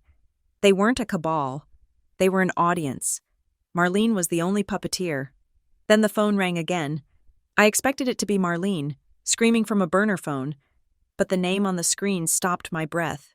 Grant Calloway, my stepfather, the man who had raised me from the age of 10, who had taught me to drive, and who had slowly, quietly faded into the background of Marlene's life until he was little more than a prop. I answered. Grant? Skylar. His voice sounded exhausted. It sounded like a man who had been carrying heavy luggage for too many miles. I'm in the car.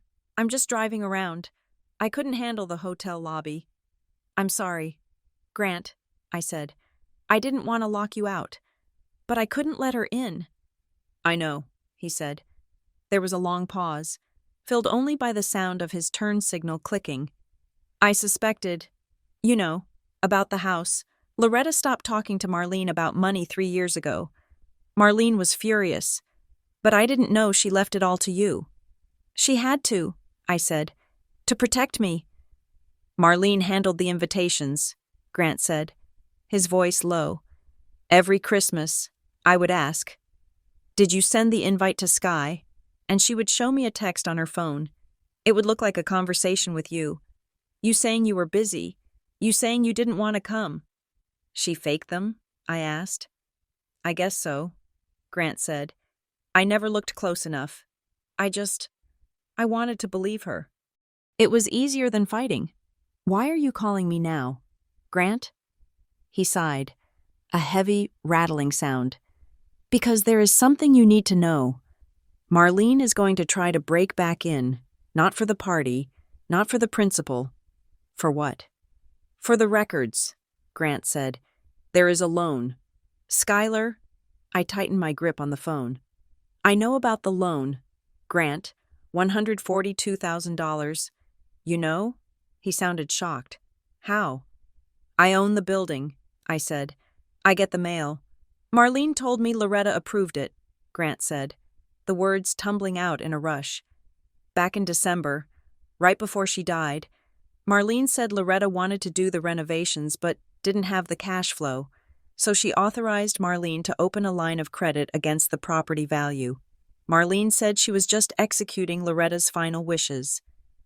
My mind raced. Loretta died in January. The loan was opened in February. Marlene had told Grant that Loretta approved it before she died, but the paperwork was filed after. Did you see the approval? I asked. Did you see Loretta's signature? Marlene showed me a document, Grant said. It looked like a power of attorney modification. It had Loretta's signature on it. That's why I didn't stop her when she started spending the money. I thought it was legal. Grant, I said, my voice sharp. Did Marlene sign the loan documents, or did she use Loretta's name? I think she signed as an authorized agent, Grant said. But Skylar, if the bank finds out the ownership is disputed, or if they find out Marlene didn't actually have the authority, that's fraud. That's federal bank fraud. I know, I said. She's terrified, Grant whispered. In the car. Just now? She wasn't mad about the party. She was panic-stricken. She kept saying, she can't see the office. She can't see the files. She's not trying to save Christmas, Skylar. She's trying to stay out of prison. Thank you, Grant, I said. Go to the hotel. Get some sleep. I'm sorry, kiddo, he said, his voice breaking. I should have checked the texts. I ended the call. I stood in the silent kitchen, the truth rearranging itself in my head. It wasn't just about control. It wasn't just about being the queen bee. Marlene had kept me away because she knew what I did for a living. I was a compliance officer. My entire career was built on spotting inconsistencies, verifying dates, and auditing paper trails. I was the one person in the family who would have looked at a power of attorney document and checked the notary stamp. I was the one person who would have asked why a woman with millions in assets needed a high-interest line of credit. She didn't exclude me because she hated me. She excluded me because I was a risk. I was the auditor she couldn't bribe. I needed to be sure. I ran up the stairs to the suite. I opened my laptop. I called Miles Kettering. It was Christmas Eve, and I didn't care. Miles, I said when he answered, I need you to log into the secure portal for the county clerk. I need to see the document Marlene filed to get that loan. Skylar, it's 9 o'clock at night, Miles grumbled, but I could hear him moving toward his computer. You already paid the debt. Why are we digging? Because Grant just told me she forged Loretta's approval, I said. I paid the debt to save the building. Now I need the evidence to bury the operator. Give me 2 minutes, Miles said. I waited, listening to the typing on the other end of the line. I opened my own files, scans of Loretta's real signature from the will, from birthday cards, from the deed transfer. Okay, Miles said. I have the lien filing. It includes a copy of the supplemental authority document Marlene presented to the bank. I'm sending it to you now. My email pinged. I opened the PDF. It was a single page, dated December 15th of last year. It claimed to grant Marlene Parker full financial authority to encumber the Hailglass property for maintenance and improvements. At the bottom was a signature, Loretta Hale. I zoomed in. Loretta had a tremor in her hand for the last 5 years of her life. Her L was always shaky at the top loop. Her T's were crossed with a jagged line. The signature on the screen was smooth. It was confident. It was flamboyant. It was Marlene's handwriting. Trying to dress up as her mother, but that wasn't the smoking gun. The smoking gun was the date next to the signature. December 15th, 2025. I pulled up a photo from my evidence folder. It was a screenshot from Paige's Instagram, dated December 15th of last year. The photo showed Marlene, Paige, and Grant at a ski resort in Aspen. The caption read, "Spa day with the fam. Aspen is calling." Loretta was in Cedar Hollow, in hospice care, 200 miles away. Marlene couldn't have witnessed Loretta signing that document. She wasn't even in the same zip code. "Miles," I said, my voice cold. "She forged it, and she was sloppy. She dated it on a day she was documenting herself on social media 3 hours away." "That is fraud," Miles said. "And since she used it to secure funds from a federally insured bank and mailed the payments, that is mail fraud and wire fraud." "She kept me away," I said, the realization washing over me like ice water. "Miles, she didn't block me from Christmas because she was mean. She blocked me because if I had walked into that office, or seen that mail, or asked Loretta one question, her entire scheme would have collapsed." "She was laundering her lifestyle through your inheritance," Miles said. "She was renovating the venue to increase her status, using debt she planned to pay off with the profits from the venue she thought she would own." "And when the will was read," I whispered, "and she realized she didn't own it, the debt became a ticking time bomb." "Which is why she was so desperate to get inside today," Miles concluded. "She needed to destroy that paper trail before you found it." "But I found it," I said. "What do you want to do?" Miles asked. "We can go to the police. We can file charges." I looked at the forged signature on the screen. I thought about the text from Cousin Sarah. "Marlene said you were in Cabo." I thought about the 15 years of silence, the 15 years of feeling unlovable. "No police yet," I said. "Not tonight." "Skylar?" "I want her to sit in that hotel room," I said. "I want her to wonder. I want her to know that I am in here, with her files, and her lies, and her secrets." I closed the laptop. "Tomorrow," I said. "We end it tomorrow." I walked to the window. The snow was falling harder now, erasing the tire tracks of the SUVs. The driveway was pure, unbroken white. The smear campaign didn't matter anymore. The angry texts didn't matter. Because I knew the truth. I wasn't the villain. I was the witness. And for the first time in 15 years, the witness had the gavel. Christmas morning broke over Cedar Hollow with a blinding, deceptive brightness. The sky was a hard porcelain blue, and the snowdrifts glittered like crushed diamonds. To the casual observer, it looked like the setting for a greeting card. To me, it looked like a courtroom. I had sent the email at 6 o'clock in the morning. I didn't text. I didn't call. I sent a formal calendar invitation to Marlene, Grant, and Paige, copying Miles Kettering. Subject: urgent estate meeting regarding outstanding liabilities. Location: Hailglass Conservatory. Main conference table. Time: 10 o'clock in the morning. Note: legal counsel will be present. Attendance is mandatory to resolve the financial lien on the property. I knew they would come. Not because they wanted to see me, and certainly not because they wanted to resolve anything, but because Marlene needed to control the narrative. If she stayed away, she surrendered the floor, and Marlene Parker never surrendered the floor. At 9:45, I sat at the head of the long mahogany dining table in the center of the conservatory. I had removed the holiday centerpiece Marlene had likely ordered months ago. The table was bare, save for 3 pitchers of water, legal pads, and my laptop. Miles sat to my right, looking like a sphinx in a charcoal suit. "They are here," Miles said, glancing at his phone, which was connected to the security feed. I didn't look up. I was arranging a stack of papers with precise, deliberate movements. "Let them in. Davis." The front door opened. The sound of boots on the stone floor echoed through the cavernous space. Marlene led the procession. Of course, she had abandoned the heavy winter furs of yesterday. Today, she was wearing a tailored navy pantsuit and a silk scarf. She looked less like a displaced socialite and more like a CEO arriving to handle a difficult merger. She was smiling, but it was a tight, stretched thing that didn't reach her eyes. Grant walked a step behind her, his shoulders hunched. Looking at the floor, He looked 10 years older than he had yesterday. Paige brought up the rear. She was wearing designer loungewear that probably cost more than my first car. But she looked like a child who had been called to the principal's office. Her hands were constantly moving, tugging at her sleeve, twisting a ring, smoothing her hair. She wouldn't meet my eyes.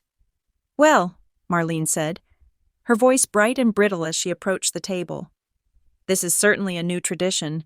A board meeting on Christmas morning? Really, Skylar, you do have a flair for the dramatic." "Sit down, Mother," I said. I didn't stand up. I didn't smile. Marlene pulled out the chair at the opposite end of the table. It was a power move, placing herself as my equal and opposite. Grant and Paige took the seats on the side, creating a clear division, us versus them. "I assume this is about the misunderstanding with the bank," Marlene said, clasping her hands on the table. She looked at Miles, then dismissed him with a glance. "Honestly, Skylar, you could have just called me. Dragging lawyers into this is such a waste of resources. It's a simple clerical error."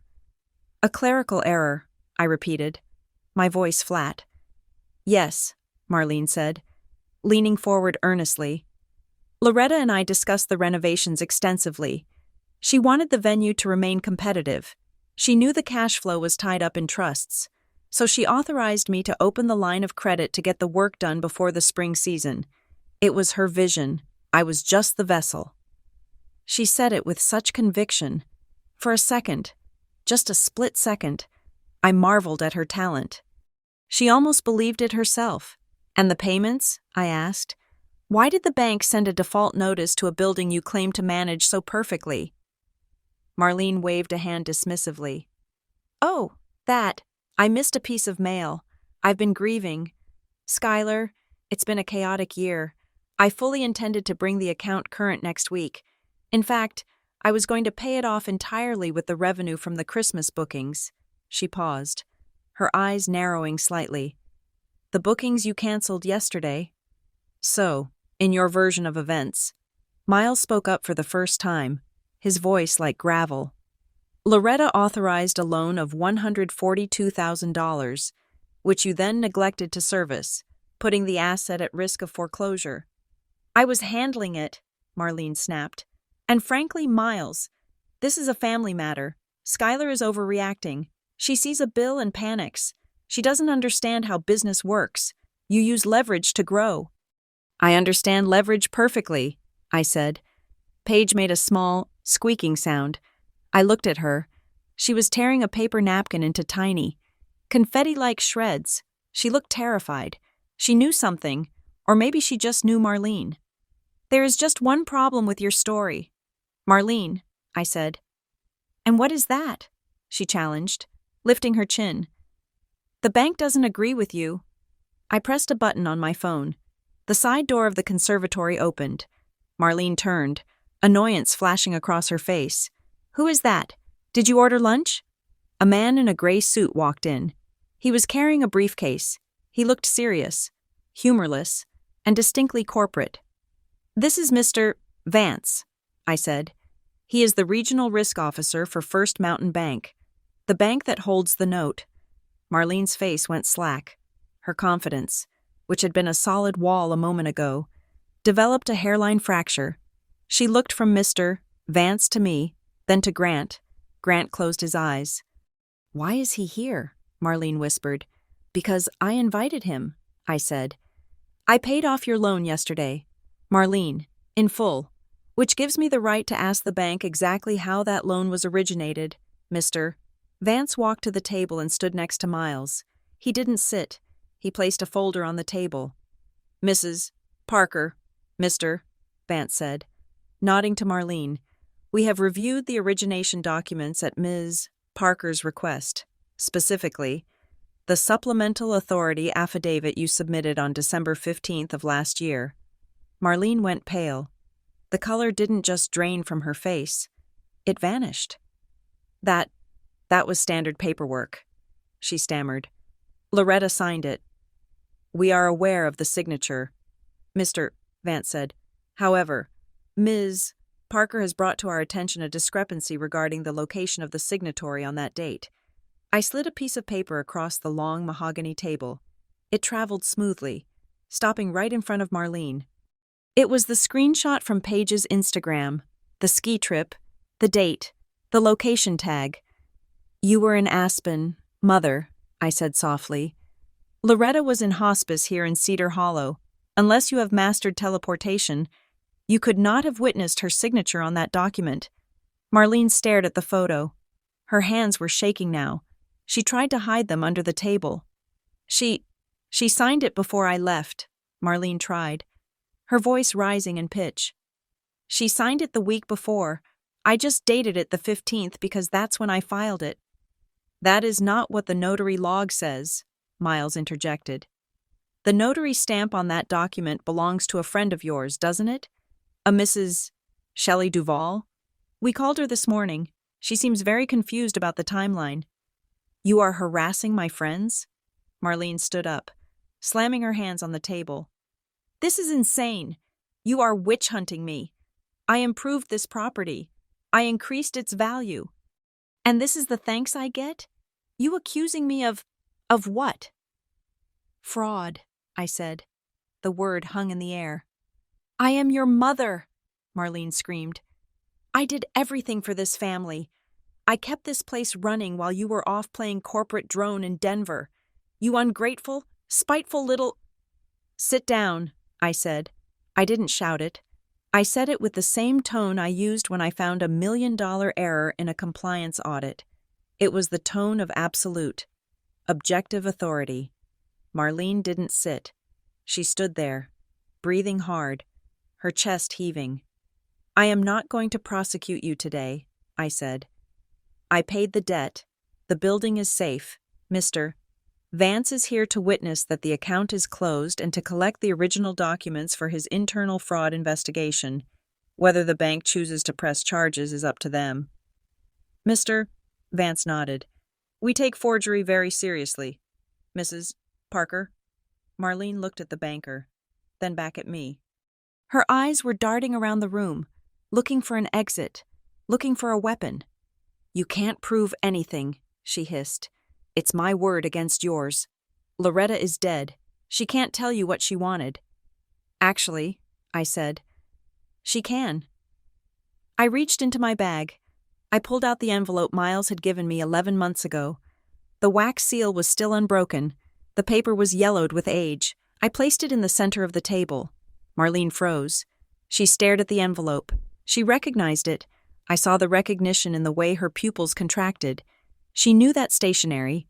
She knew that handwriting. "What is that?" she whispered. "Loretta left this with Miles," I said. "She gave him very specific instructions. She said, 'Give this to Skylar, but tell her not to open it unless they come for the venue, unless they try to take it from her.'" I rested my hand on the envelope. "She knew. Mother, she knew you would try to claim ownership. She knew you would try to rewrite history. And she left this as her final testimony." Marlene looked at the envelope as if it contained anthrax. "Burn it," she said. Her voice was guttural. "Skylar, give that to me." "No," I said. "She was sick," Marlene shouted, desperation clawing at her throat. "She didn't know what she was writing. If she wrote anything bad about me, it's because her mind was going. I'll sue you. I'll challenge the will. I'll drag you through court for 10 years. I'll ruin your reputation at that firm of yours. Do you think they want a compliance officer who sues her own mother?" "Go ahead," I said. "Sue me. But if you file a single motion, if you say one word to the press, I open this envelope, and I read it into the public record." "You wouldn't dare," she sneered. "You're too afraid of scandal." "I used to be," I agreed. "I used to be afraid of everything. I was afraid you wouldn't love me. I was afraid I wasn't good enough. But then I realized something." I leaned forward. "You didn't keep me away because I was unlovable. You kept me away because I was the one person who could see you clearly." I looked at Paige. She was crying silently now, tears dripping onto her silk blouse. "Paige," I said gently, "you knew she wasn't in the room when she signed that loan, didn't you?" Paige looked up, her eyes wide with panic. She looked at her mother. "Paige," Marlene warned. I was in the car." Paige stammered. "Mom went into the post office with the papers. She came out and said it was done. I didn't see Loretta." "You traitor!" Marlene hissed at her daughter. "She's not a traitor," I said. "She's a witness, and so is Grant." Grant lifted his head. He looked at Marlene with a mixture of pity and disgust. "I told her, Marlene, I told her what you said about Loretta approving it. I'm not going to jail for you." Marlene looked around the table. Her allies were gone. Her narrative was destroyed. The bank was watching. The lawyer was recording. And I was holding the envelope. She slumped into her chair. The fight went out of her, leaving only a bitter, poisonous residue. "What do you want?" she asked, her voice hollow. "You want me to beg? Is that it? You want me to apologize for not inviting you to a few parties?" "I don't want your apology," I said. "It wouldn't be real anyway." I stood up. "I want you to leave," I said. "I want you to go back to your house, and I want you to never, ever try to claim this property again. You can keep your title as the grieving daughter. You can keep your social standing. I won't press charges for the fraud if you walk away right now." I picked up the envelope and tapped it against the table. "But this stays with me," I said. "It stays sealed, as insurance. The moment you try to lie about me, or the moment you try to touch this business, I open it." Marlene stared at me with pure hatred. "You are enjoying this." "No," I said truthfully. "I'm not. I'm just finishing it." She stood up. She smoothed her jacket, trying to regain some shred of dignity. She grabbed her purse. "Come on, Grant, Paige." She walked to the door. She didn't look back. Grant stood up. He looked at me, his eyes wet. "Skylar, Goodbye, Grant," I said. Paige was the last to rise. She looked at me, and for the first time in her life, she didn't look at me like I was a stranger. She looked at me like I was someone she was afraid of. "Are you really going to keep us out?" she asked. "Forever?" "I don't know," I said. "But for now? Yes." They walked out. The heavy door closed behind them. "Mr. Vance cleared his throat. "Ms. Parker, regarding the fraud investigation, if you aren't pressing charges." "The debt is paid." "Mr. Vance," I said, "the bank has been made whole. Consider the matter closed." "Very well," he said. He gathered his files and left. Miles sat back in his chair. He looked at the sealed envelope on the table. "You played that well," he said. "Loretta would have been proud." "Do you know what's in it?" I asked, touching the wax seal. "I have a guess," Miles said. But the threat of it was more powerful than the content. "Leverage," I said. I picked up the envelope and walked to the massive glass wall overlooking the snowy valley. I could see the black SUVs driving away, down the mountain, back to the world where they could pretend everything was perfect, but they knew, and I knew. I looked at the empty room. It was huge. It was silent. It was mine. "Miles," I said, not turning around. "Yes?" "Next Christmas," I said, watching the last car disappear around the bend. "This venue will be full of people who chose me. You can watch from the outside like I did." "I'll look forward to it," Miles said. I held the envelope against the glass. The sun was shining, but for the first time in 15 years, I didn't feel cold. I felt like the fire. It has been exactly 365 days since I locked my mother out in the snow. And Hailglass Conservatory looks nothing like the fortress of solitude it was that night. Tonight, the air inside smells of roasting rosemary, garlic, and pine. The massive glass walls are not reflecting the flashbulbs of a hired photographer staging a lifestyle. They are reflecting the genuine, unpolished laughter of 75 people who are here simply because they want to be. I called it the Community Winter Dinner. There is no VIP list. There is no dress code. I invited the local library volunteers, the staff from the bakery down the street, My colleagues from Summit Bridge who drove up from Denver. And yes, even Deputy Travis Boone, who is currently standing by the buffet table laughing with Miles Kettering. I moved through the room, holding a glass of wine, feeling a strange, weightless sensation in my chest. It took me a long time to identify it. It was peace. For 15 years, Christmas had been a performance I was not cast in. Now, it was just a Tuesday with good food and better company. But peace, I have learned, is often just the deep breath before the final shout. At 8 o'clock, the heavy oak doors rattled. It was not a knock, it was a pounding. The conversation in the room died down. The jazz music seemed to fade. I saw Travis Boone straighten up, his hand instinctively moving to his belt. Though he was off duty, I walked to the door. I didn't rush. I knew who was on the other side. I had unlocked the deadbolt an hour ago to let guests in. So I just turned the handle and pulled. Marlene stood there, but she wasn't alone. Behind her stood Paige, looking pale and reluctant, and two men in expensive, ill-fitting suits, carrying briefcases that looked heavy enough to contain lead bars. "Get out of my way, Skylar," Marlene said. She didn't shout. Her voice was trembling with a kind of manic, desperate energy. She pushed past me into the foyer, her heels clicking aggressively on the stone. The lawyers followed her like attack dogs off the leash. "Everyone needs to leave," Marlene announced, her voice echoing up to the glass ceiling. "This event is over. This property is under legal dispute, and all operations are suspended immediately." The room went silent. My guests, my friends, my neighbors, looked at me with wide, confused eyes. I closed the door behind the lawyers to keep the heat in. I walked to the center of the foyer, creating a barrier between Marlene and the dining hall. "Hello, Mother," I said calmly. "You are interrupting dinner." "I am interrupting a theft," Marlene shouted, spinning to face the room. She pointed a finger at me. "This woman obtained the title to this property through fraudulent manipulation of an elderly woman with dementia. We have filed an emergency injunction today. We are challenging the will, and we are challenging the transfer." One of the lawyers stepped forward. He was balding, with a face that looked like he enjoyed foreclosures. "Ms. Parker," he said, handing me a stack of papers.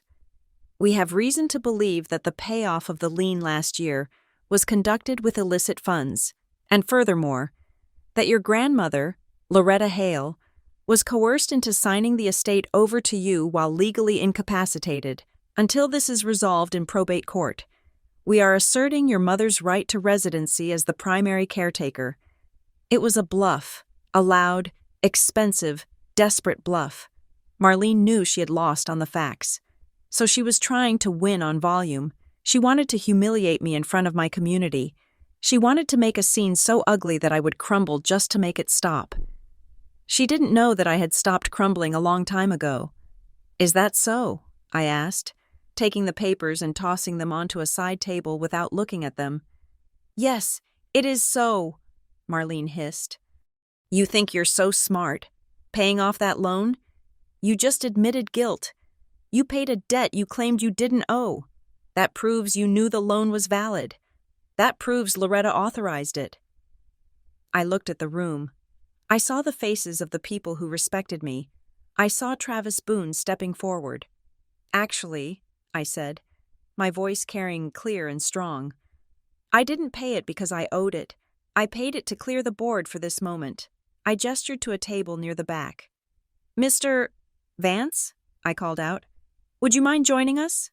Marlene froze. Mr. Vance, the regional risk officer from First Mountain Bank, stood up. He had been enjoying the roast beef, but he wiped his mouth with a napkin and walked forward. He was wearing a festive green sweater, but his eyes were pure business. "Mrs. Parker," Mr. Vance said pleasantly. "We meet again." Marlene took a step back. "You? Why is he here?" "Because Skylar invited him," Miles Kettering said, stepping out from the crowd. "And because the bank is very interested in your new theory that the loan was valid." "It was valid," Marlene shrieked. "Loretta signed it." "No," I said. "She didn't." I walked to the small podium where I had given a toast earlier. I reached underneath and pulled out the one thing I had kept sealed for a year. The envelope, the wax seal was still intact. The yellowed paper looked fragile under the chandelier lights. "You told me to burn this," I said to Marlene. "You threatened to sue me if I opened it. You said Loretta was sick. You said she didn't know what she was doing." "Don't," Marlene whispered. Her face had gone the color of old ash. "Skylar, I'm warning you. If you open that, you destroy this family forever." "The family was destroyed the day you decided I wasn't part of it," I said. I ripped the envelope open. The sound was loud, like a tearing sheet. I pulled out a single document and a small, silver USB drive. "This is a notarized affidavit from Loretta Hale, dated 6 months before she died," I said, holding up the paper. "But Loretta knew you. Mother, she knew you would say the paper was faked. She knew you would blame her mind." I walked to the sound system that was playing the jazz music. I plugged in the USB drive. "So she left a backup." I pressed play. For a moment, there was only the static hiss of a recording. Then, a voice filled the room. It was raspy, weak, but unmistakable. It was the voice of the woman who had taught me to play chess. "My name is Loretta Hale. The date is August 4th, 2025. I am recording this statement because I fear for the future of my estate. My daughter, Marlene, has been pressuring me to leverage the property for loans. I have refused. I want to make it clear, in my own voice, while I am of sound mind, that I have not, and will not, authorize any debt against Haleglass Conservatory." Marlene let out a sound like a wounded animal. She put her hands over her ears. The voice continued. "If there is a signature on any loan document, it is not mine. If there is a debt, it is not mine. I am leaving this property to my granddaughter, Skylar Parker, because she is the only one who never asked me for a penny. Skylar, if you are listening to this, I am sorry I didn't stop them sooner. I was afraid of losing them, but I am more afraid of you losing yourself." The recording clicked off. The silence in the room was absolute. It was heavy. It was suffocating. Mr. Vance looked at the 2 lawyers Marlene had brought. "Gentlemen," Mr. Vance said, "that recording establishes that the loan origination was fraudulent. If you proceed with this claim that the debt was valid, you are essentially admitting your client committed federal bank fraud. Are you sure you want to be on the record for that?" The lawyers looked at each other. They looked at Marlene, who was trembling, her hands still over her ears. Then, they looked at me. "We were not informed of this evidence," the balding lawyer said. He closed his briefcase. "We are withdrawing our representation." They turned and walked out the door. Marlene stood alone in the center of the foyer. Her power was gone. Her allies were gone. The lie she had been telling for a year, that she was the victim, that she was the rightful heir, had been dismantled by the ghost of her own mother. But I wasn't done. I looked at Paige. My half-sister was standing by the coat rack, crying silently. She looked small. She looked young. "Paige," I said gently. She looked up. "Why?" I asked. "It wasn't just the money. Marlene spent money she didn't have for years. Why did she work so hard to keep me specifically away? Why make up the fake texts? Why the elaborate lies to Grant?" Paige wiped her face. She looked at her mother, who was staring at the floor. Then she looked at me with a kind of exhausted honesty. "Because of your job," Paige whispered. "What?" "Your job, Skylar," Paige said, her voice shaking. "You're a compliance officer. You audit companies for a living. You find mistakes in paperwork. Mom was terrified of you." I stared at her. She said that if you ever came inside, if you ever sat in that office for 5 minutes, you would see it. Paige continued, the words tumbling out now. "You would see the dates didn't match. You would see the transfers. She didn't keep you away because she hated you. She kept you away because you were the only person smart enough to catch her." I felt a chill go down my spine. It was the validation I had craved for 15 years, but it was twisted. My competence was the reason for my exile. I wasn't unlovable. I was dangerous. Is that true, Mother? I asked. Marlene slowly lowered her hands. She looked up. Her eyes were red, rimmed with a hatred so pure it felt like heat. Yes, she hissed. You were always so particular, even as a child, always checking the rules, always asking questions. You would have ruined everything. I would have stopped you from committing a crime, I said. You would have stopped me from living the life I deserved, she screamed. I took care of her. I changed her sheets. I waited on her hand and foot while you were in Denver.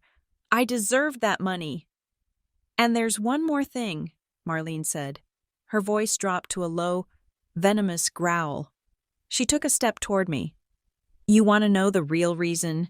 You want to know why I couldn't stand looking at you at the Christmas table? Tell me, I said. Because you look exactly like him.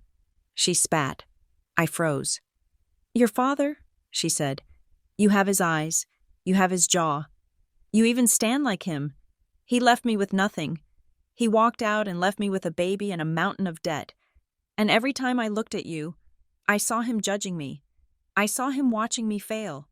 She sneered, leaning in close. I didn't want you here because you are a walking reminder of the biggest mistake of my life. The words hit me. But they didn't hurt. They bounced off. Because they weren't about me. They were about her. They were about a woman so consumed by her own history, her own inadequacy, that she projected it onto a child until that child disappeared. I looked at her. I really looked at her. I didn't see the terrifying matriarch anymore. I saw a sad, bitter thief who had stolen 15 years of my life to protect her own ego. Get out, I said. Skylar, she started. No, I said. No more speeches, no more lies. You are leaving, and this time, you aren't coming back. I turned to Mr. Vance and Travis Boone. The investigation regarding the fraud is out of my hands, I said. Mr. Vance, you have the recording. You have the files. Do what you need to do. We will be contacting the district attorney on Monday, Mr. Vance said gravely. And Mother, I said, looking back at her, if you ever step foot on this property again, if you ever send one text to my cousins lying about me, if you ever try to contact me, I will hand over the rest of the files, the ones about the credit cards you opened in Grant's name, the ones about the charity funds. Marlene's eyes went wide. She didn't know I had those, but I was an auditor. I had found everything. Go, I said. Marlene looked at Paige. Come on. Paige didn't move. She stood by the coat rack, her hands gripping her purse. No, Paige said. Marlene froze. What did you say? I'm not going with you, Paige said. Her voice was quiet, but steady. I'm not going to lie for you anymore. I'm staying at the hotel. Marlene looked at her golden child, the one she had molded in her own image. She realized, in that moment, that she had lost her too. Marlene Parker turned around. She walked out the door alone. She walked out into the cold, dark night, into a future of court dates and loneliness. I watched her go, when the door clicked shut. The silence in the room wasn't heavy anymore. It was light. It was clean. I'm sorry, I said to the room. Dinner is getting cold. Miles Kettering started to clap. It was a slow, steady applause. Then Travis joined in. Then the librarian. Then my cousins. I smiled. It was a real smile, one that reached my eyes. The party lasted until midnight. We ate. We drank. We told stories about Loretta that had nothing to do with money and everything to do with her terrible cooking and her wonderful laugh. When the last guest had left, I stood in the foyer alone. I looked at the chandelier. I walked to the front door. I looked out at the snow. The tire tracks from Marlene's car were already being covered by fresh powder. The world was wiping her away. I closed the heavy oak door. I turned the deadbolt. Thunk. I leaned my forehead against the wood. For 15 years, I thought revenge meant making them hurt the way I hurt. I thought it meant screaming. I thought it meant eviction.